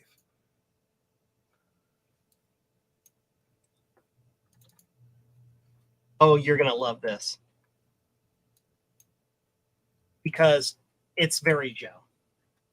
It's very Joe. There you go. As long as nobody else is using it. Nobody else is using it. Great. So then after you click define to save that, then the next one where you select your you basically do the same step for the printer. When you get to that step, you'll have to pull another number out Requires of the a box. zone name. I didn't put in a zone name. I gotta Okay, yes. You follow the rest of the instructions and don't listen to me. Mm-hmm. Now, you will want to differentiate the zone name when you're doing the printer stuff. So just know that you're going to have like Joe's zone, and then there'll be another zone that's similarly named. Not confusing at all. JCM zone, and I click add. There we go. Now we hit define. Yes, cool. Uh-huh. Cool. Yep. Yep. Double click the IP tunnel. Port status active. Yeah, so here's where you'll have to put all of our IP addresses from that sheet. You could just start with a few. Sure. And then if you I will start with yours specific. Yeah. Bye, Nathan. Cool. So I'm reading the instructions. Yep. Port status equals active. Yes. Into the host ID section. Yep. And so we do host ID and we put those in, and I will not show those on screen for deference to your IP address, Stephen. Why am I getting botnetted? Where is Steve's IP address? Let's find Steve. Why does my network taste like purple? Yeah.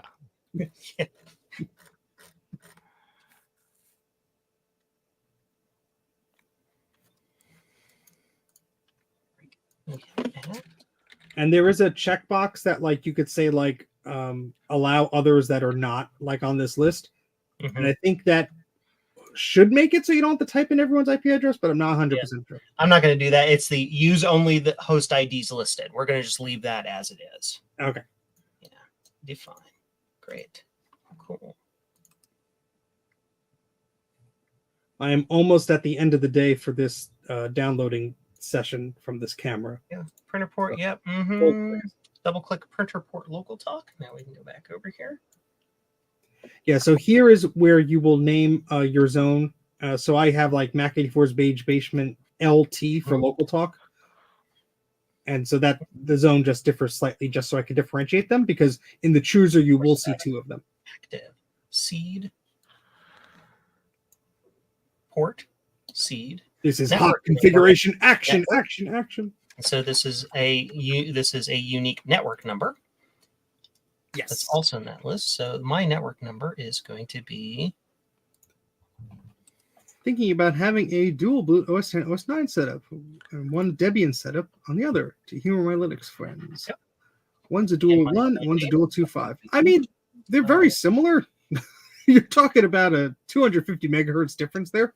And just whatever, flip a coin. Sorry, I don't have better advice. But Yeah, Sophie's Choice that shit. Come on. Ron.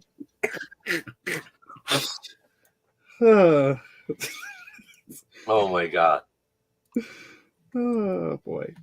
Well, I mean, Steve acts like it's easy. I just, Maybe it is. it's like I want both. It's done. Why not both? I know. ¿Por qué no los dos? That's right. Save your router document and give it a name. You'll need to locate this in a moment. File. Save as.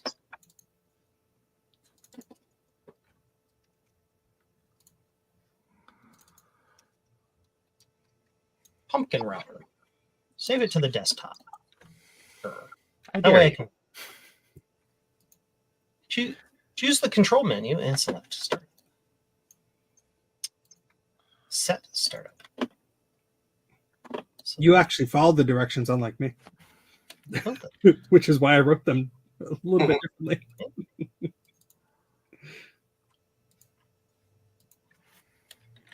configure your network port forwarding. Great. Oh, this one's going to be fun. Cool. Awesome sauce. So now I'm going to do this, and I need to do port forwarding. Everybody stand by while I log into my router that I don't remember how to frickin' do. While Joe's entire network goes down for 5 minutes. Yeah, like if I Yeah. disappear from the internet, you know why. Yes. So now we're going to go to, it is this. All right, I'm almost done with this, I promise. Thank you, everybody, for tolerating me not paying attention to anything. Thank you, I'm Jeff, doing stopping by. all my stuff on my desktop machine. I'm sure this is boring. Thanks, Jeff, for stopping by. Thank you for the super chat. Really appreciate it.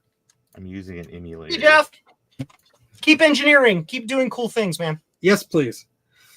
Veronica asks, here's a question. Who really cares if I remove the RF shielding from an old computer, particularly if I don't run the old computer 24/7?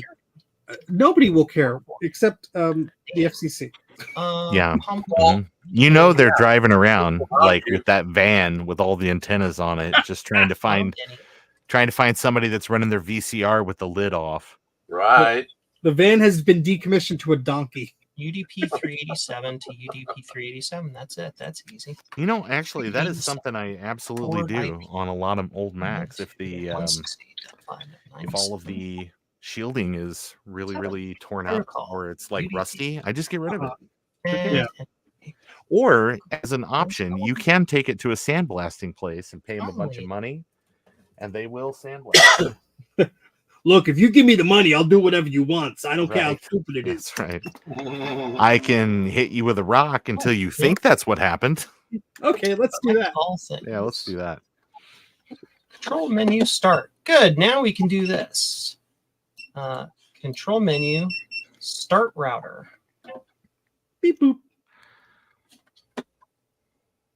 Once you start the router, you cannot create or edit setup documents. Okay. Yeah, great.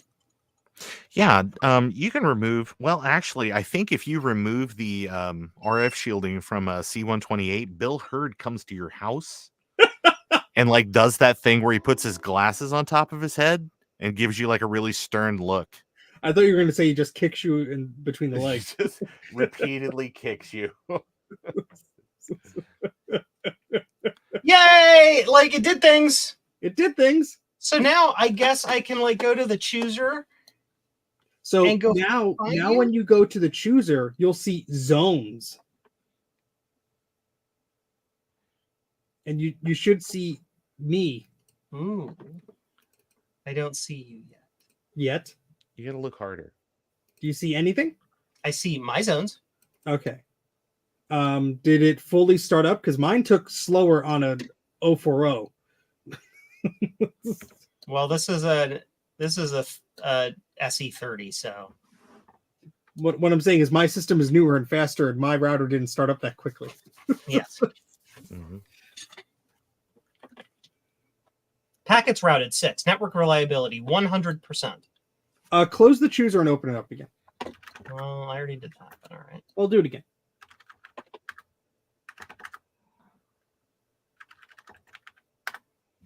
Just JCM and Joe's Computer Museum.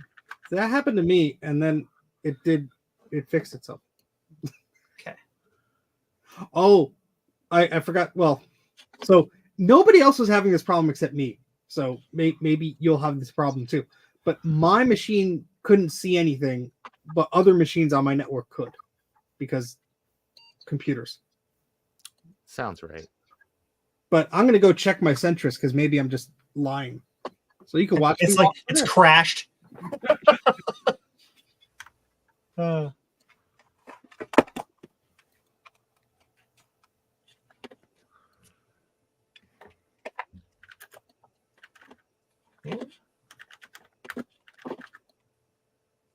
Oh no, never mind. Mine shows up correctly now.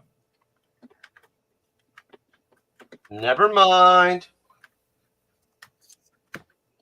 But I don't see you, Joe. It could be a port forwarding thing. Yeah, either the port isn't forwarded, or maybe you're using something that somebody else is using. Well, let's Oh see. my Let's God. look at the document. My network number is unique. My port range Oh. is unique. My network number and network name ranges are unique. Very much so. Mm-hmm. Mhm. Those are Okay, I am caught up for the day. I do not have to worry about images or photos or videos being deleted from my camera thingy. Yay. That's great. Back to the stream. What am I doing? Yay. I can't see the Mac 84 network on my list. You need to make sure the IP is there. That's all I can tell you. Sometimes rebooting things just magically makes it work. I'll make sure I typed in Steve's IP correctly. You can't see it. Okay. Yes. People are pinging me, and I'm not looking at things. Yes. I have the correct one. Mm-hmm. Oh, I don't want to say that this Orange PC 486 card is slow, but But it's slow. But it's slow. I mean, Grandma was slow, but she's old. Yes. Oh, that's right. I think I need your IP in my thingamajig. Oh, okay. Yes. Yeah, let me Whitelist it. Yeah, DM me your IP address. And it's in the file. Okay, and I will. Yes. I'm showing packets in and out and everything. So Hey, Steve, Joe's IP is 192.168.1.1. What? no, it's 0.1. I have What? to stop my thing. I have to stop my thing. Hold on. Oh, I are you have sure to you stop want my- to dedicate that whole subnet just to that? Come on. Yes. Network information. Sort by distance. Wow. 11 frames a second. I can only Oh, good. Yeah, I'm that's only- that's within persistence of vision. It's okay. Oh my god. You enable VSync and then you just don't see the tearing. Oh. I'm just adding all the IP addresses. It's losing its mind trying to play Doom. Can you play Doom on the orange PC card? No. No, you cannot. Let me go to my internet and make sure that I might have the wrong IP address in there as well. Stand by. No, I have the right IP in there. Yeah. I'm typing each one slowly.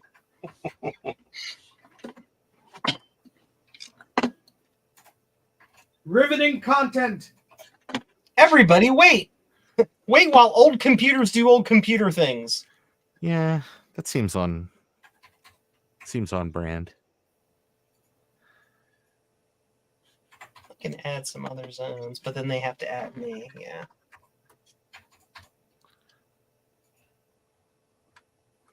Local talk zone name is. Somehow got 30 frames a second. I'm gonna say that is a lie.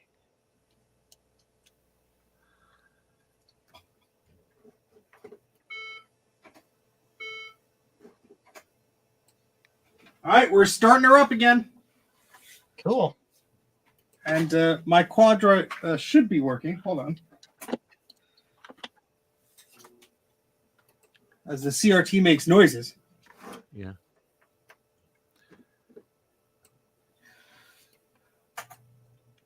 Your Apple Talk Network is now available. Ooh. Let's go to the chooser. I see things. I don't see Joe's yet. But I do see gut bombs.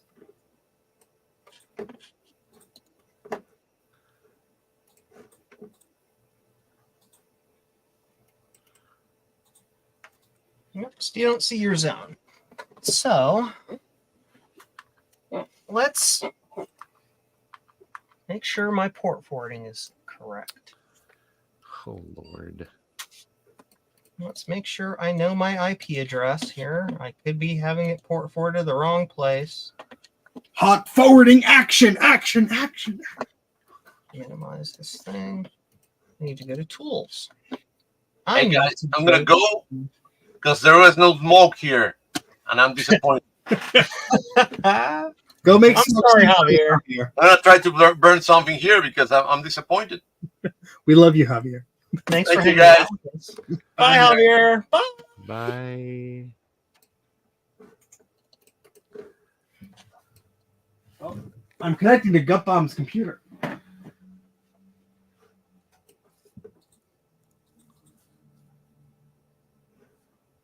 Oh, they don't have anything I can connect to. Boo. Let me just say both.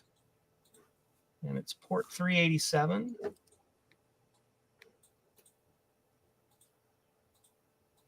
It's direct 387. From any on 387 to 387. Yep. Apply changes. I'm doing the Global Talk Shuffle. M on WAN 1. Yep. It should be okay. It should work. One would think.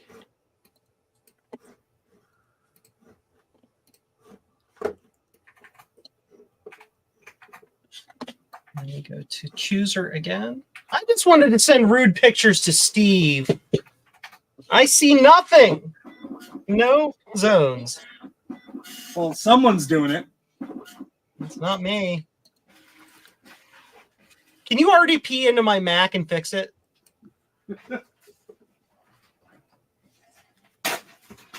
Hey, Apple's Anonymous. Let's look at my telegrams. Hold on. Let's look at my Telegram. First, we have the software license for Easy Chat,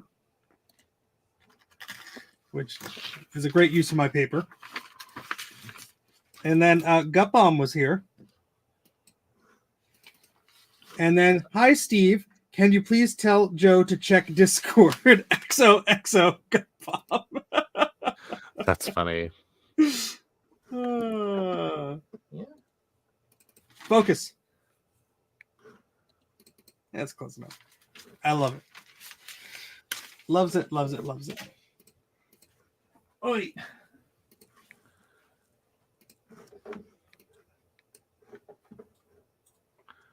I don't know why it doesn't work, and it's making me really grumpy.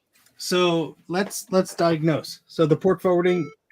Did you go to like that port forwarding website and say, "Can you see the port?" I haven't done that yet. Because that helped me. Because I was like, "Oh, I didn't do it right." Open The port. Gutbomb is here was not me. That was a fraud.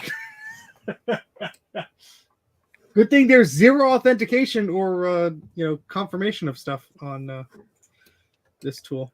Wow, the white balance is really making my head shiny today. Let's see if I can fix that. Shiny head, Steve, go! 380 port 387 is closed. Well, that's probably the problem. Let's why did it make me zoom? There we go. Let's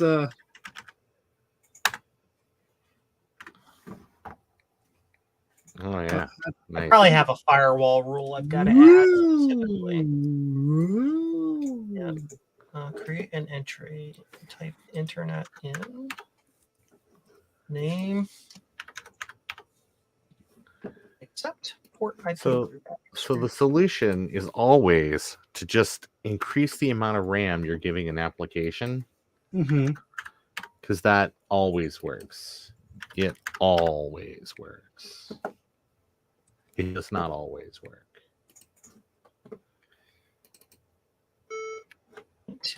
beep. That's the sound I make.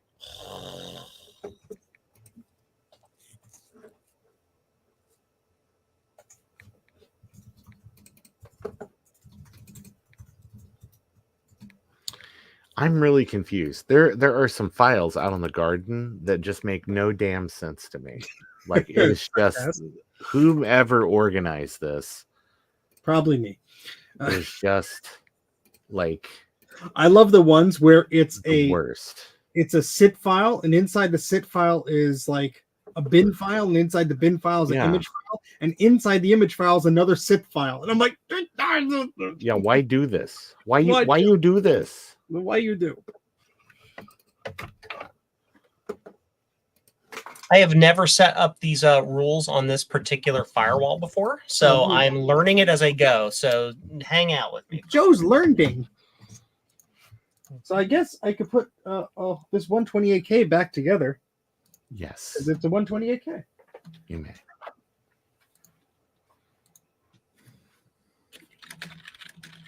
But I think this one actually has 512K of memory.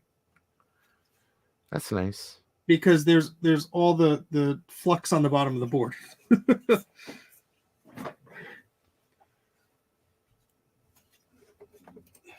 So it's sort of useful.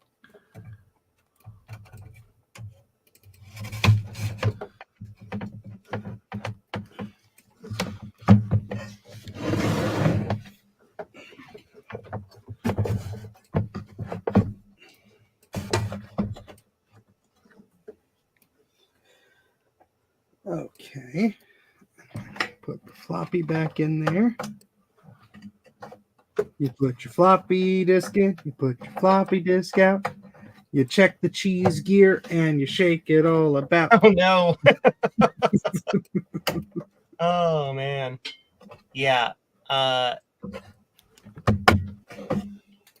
Yeah. You have instant regret, and that's what Macintosh is all about. Hey, look, I have done a perma block on all IP addresses to my house from Russia. That's nice. That seems handy. I want to allow.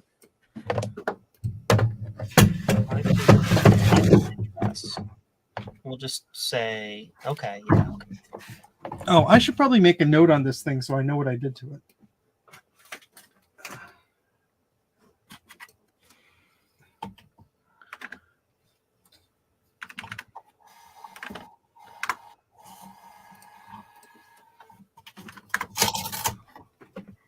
Okay. Wow, I'm actually labeling something? This is scary. Clearly, you've been body snatched. Where do I set? I need to. Yeah, I'm not, but then I can't test it. Well, we'll just. Oh, my printer's making noises. I'm not control panels chooser. This sounds like it's going to take a while. That's not working yet. Oh, poopy. Did they actually add the rule?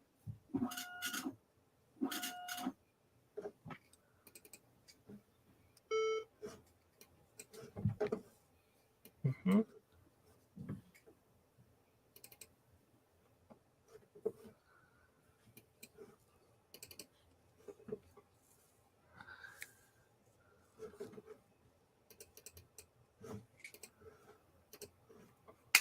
Okay. Uh-oh. I think something broke on my end. Oh, that was your beep booping. Never mind. Yeah, it's my beep boop. There's too many boops over here. So I'm trying to figure out what the heck any of this means. Is that the PC code, Ron? Yes. And what are you trying to figure out? What the heck any of it means. Oh, okay. Because like the whomever went through and did all this, they absolutely it doesn't make a whole lot of rhyme or reason. It's Well, I'm sorry, Ron. I wanted to be a gatekeeper and not share any of my juicy knowledge to anybody. oh, okay. That's cool. Thanks. All right, this 128K, I could put a label on saying happy.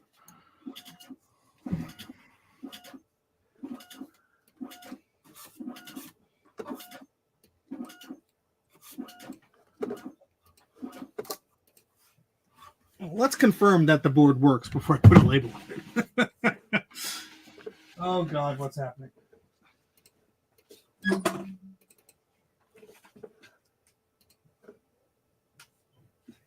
I got a great greeting. That's awesome. I am a network engineer, and I am having problems figuring out how to make this thing do things. What's a network? What's a battle? Daddy, what's Vietnam? Ron, sometimes it hurts when I pee. What happens with that? I don't know. How are you holding it? Oh. Put down your pruning shears and just go. That explains all the blood. All right, where'd my floppy and you go? Ugh. I don't understand this. I don't understand this. It doesn't make sense. It doesn't make sense.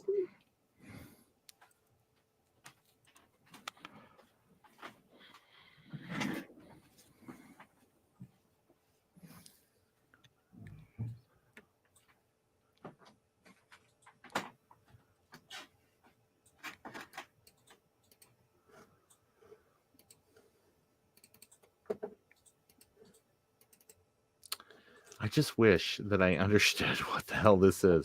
It's somebody just like dumped a bunch of files on a directory and just, as far as I can tell, just gave it like random file names. So Well, it's that's like good. I sure cannot decipher what the heck they're trying to do. I mean, maybe they were thinking it's different models. I sure don't know. I think you should go over each of those files. I've been trying to, but the problem is that, again, it just does not make a whole lot of sense. So. That's a damn shame. It is a damn shame.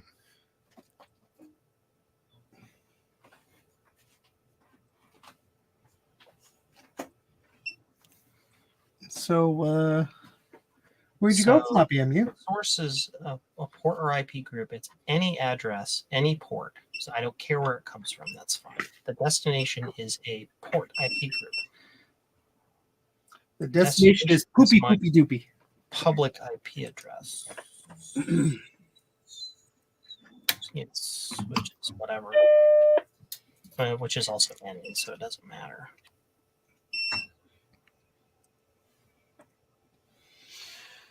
I guess I can get a disk.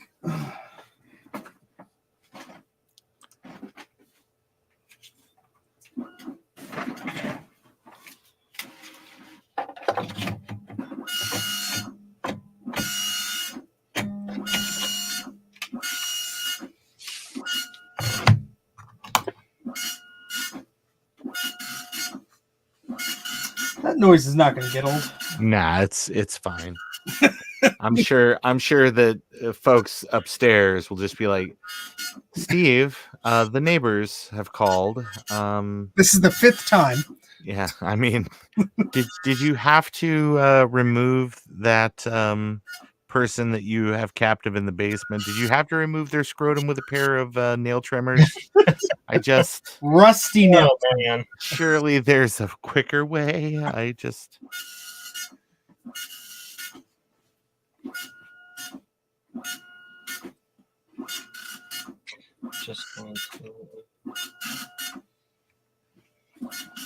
going to manage this or not. Sure. I should just buy another floppy MU because I'm always losing one, so I should lose 2. Yes. That's how they get you, though. Mm-hmm.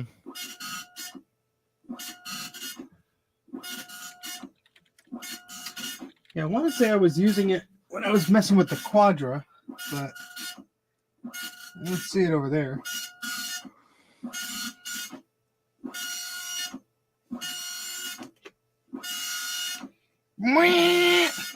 Yeah. Why not?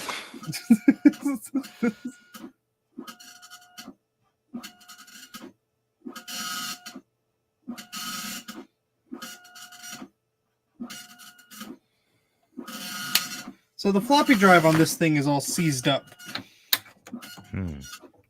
So let's grease it up. Might as well do something while Joe does the thing. Well, we might well do something while Joe do something. I tells you what. I'm just a southern, hyper chicken. I'm just a simple hyper chicken. Simple hyper chicken. I'm sorry, son. I thought you were corn. I thought you was corn. I must say that to Allison like once a week. I love that. I love it. Sorry, I thought you was corn. Yeah. Okay, now I understand what the hell this is all about. Yeah, apparently, I'm stupid. Well, I love you, Joe. It's okay. The first step of knowing you had a problem is admitting you had a problem. Let's play servicing the floppy drive without getting shocked. Security. I like this. Boarding. Board rule enable. Interface. Either. Now if I go to networks, my internet is on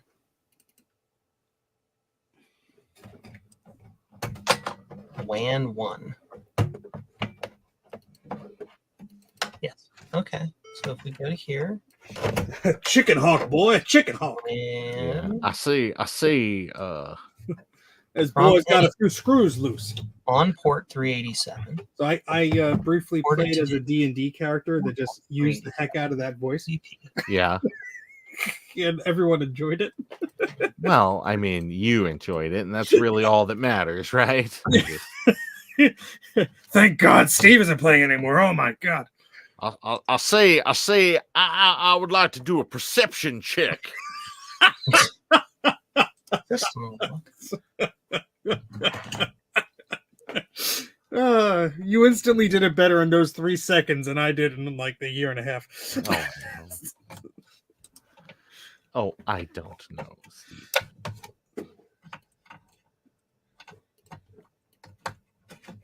Mhm. I still do like. I'm sorry, child. I thought you was corn. It's really one of my favorite things.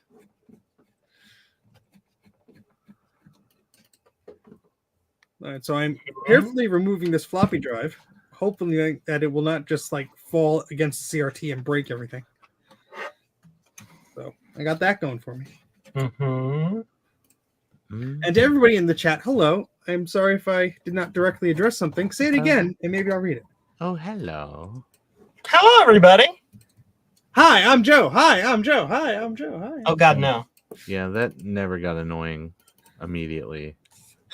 Oh, ha, ha, it chimed. I don't know why it doesn't work. My port forwarding is broken, and I don't know why. I had to do port triggering on mine because my port forwarding on my router is just fundamentally broken. My firewall does not have such a feature. Well, your router is probably fancier than mine. I had to put mine to the default factory settings and the default firmware because the newer firmware caused the router to reset every 5 minutes. And then I realized why somebody put it at Goodwill. Yep. Sounds right. I was like, oh.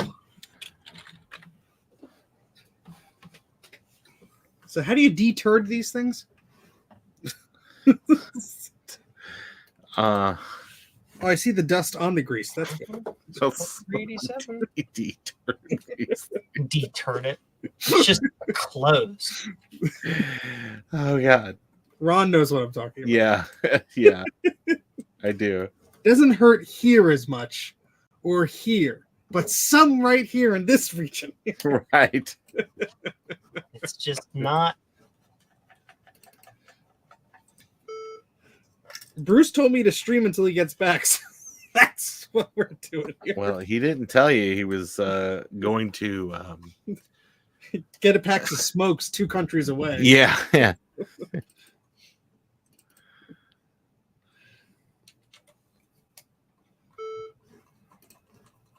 Well, somebody sent me something. Protocol. Now that's a 20. That's an official 20-sided dice, correct, boy? Right. Sources. Now, I see. I'd like to place the immovable rod directly over your character's face. Is going to be my public IP address. Oh yeah, this grease is all greased up. Look at it glisten. Ew. We can fix it. We have the technology. I'd also like to thank you, Joe and Ron, for like hanging out with me and being dorks for. Oh yeah, something. I do what I can. Did you say I do what I can, or I do what I can. I'm waiting for a vidya to finish uploading. Thank you for all the checks. Also, they cleared. Yeah, that's always good. Oh, this is properly seized up. Nice. I look at you and I go out of focus. Yeah. This will require a severe amount of diagnostics, and it is now midnight, and I have lost all energy to do network diagnostics because that's what I do all day for me. You need a bigger hammer, Joe. I'm done. Yes. I'm freaking done. Now I just need more brain time to like actually figure out how the port forwarding on this stupid Rage dump. Yeah, exactly. Yeah, ridge dump. Yeah. So that's what we're gonna do. So I'm going to Sorry, Joe. shelve it for tonight. But this sounds like a great Macintosh project. Yes, for and later in the I week. severely, maybe this really weekend. like to thank Paul for spearheading this on Mastodon. I forget how to pronounce your last name, so I won't attempt it. Rickards. Yes, there you go. See, Joe did the thing. And without them, this wouldn't be a thing. And it's so much fun. I love wasting printer paper on weird messages that come through. So if you like doing that too, and you want to open up you just want to open up a hole in your network for people to just abuse, well, my goodness, it's the best time in the world to do that. Yes, and this is the best time of the year to do it. Yes. It's the most Macintosh time of the year. Sing it, Ron. I don't know which Rankin Bass character you are, but it's my favorite. It's the drunken one. It's that now doesn't narrow it down. No, it does not. Because friendship in Macintosh during Macintosh means wasting their paper and ribbons. I can't wait to harass your printers, Joe. Says go off. Remind me to never enter his IP address into my zone list. Oh my god! What is this? Sorry. What is this rule I'm on not my a router called block gut bomb? Yes. Oh boy! I'm glad people have gotten it working. Yes. So that's for all I know, it's because I'm using the Dana port and it's dumb. But that could be it because somebody said they got it working, but you know, I do have an LC2 with a good old fashioned Ethernet card in it, so I might get that out, boot this image, and see if it works. So yeah. But yeah, I forgot. That kind of works. Maybe that would be cool. No? Sorry, I don't mean to ignore you, folks. Azul Chico just said, "I got here late.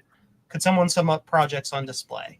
Yes, we did so many things. We did exactly 2 things.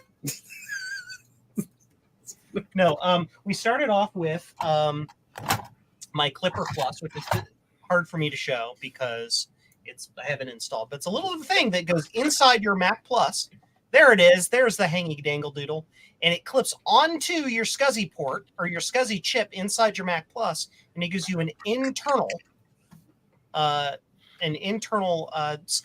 cable that you can install your Blue SCSI or your hard drive inside your Mac Plus, so you can keep your rear connector free. Yes, it's very fancy. And then that's all we actually got done that actually functioned correctly. Everything else tonight was a disaster. Yay! That's my favorite. My Clipper Plus didn't work. Javier didn't explode anything when he was here. Much to our regret. Yeah, I know. And I couldn't get Global Talk working, mostly probably because my firewall is being dumb. So you have to lick it. Yeah, well, I have a corporate grade firewall, and I need to learn how to use it. How does firewall do? If it were a Sonic wall, I would have had it figured out in about 35 seconds. But it's not a Sonic wall. It's a Unify UDM Pro, and I've never done advanced config on it before. To close out the stream, I will pull the final printouts from the image writer. Let me go grab them.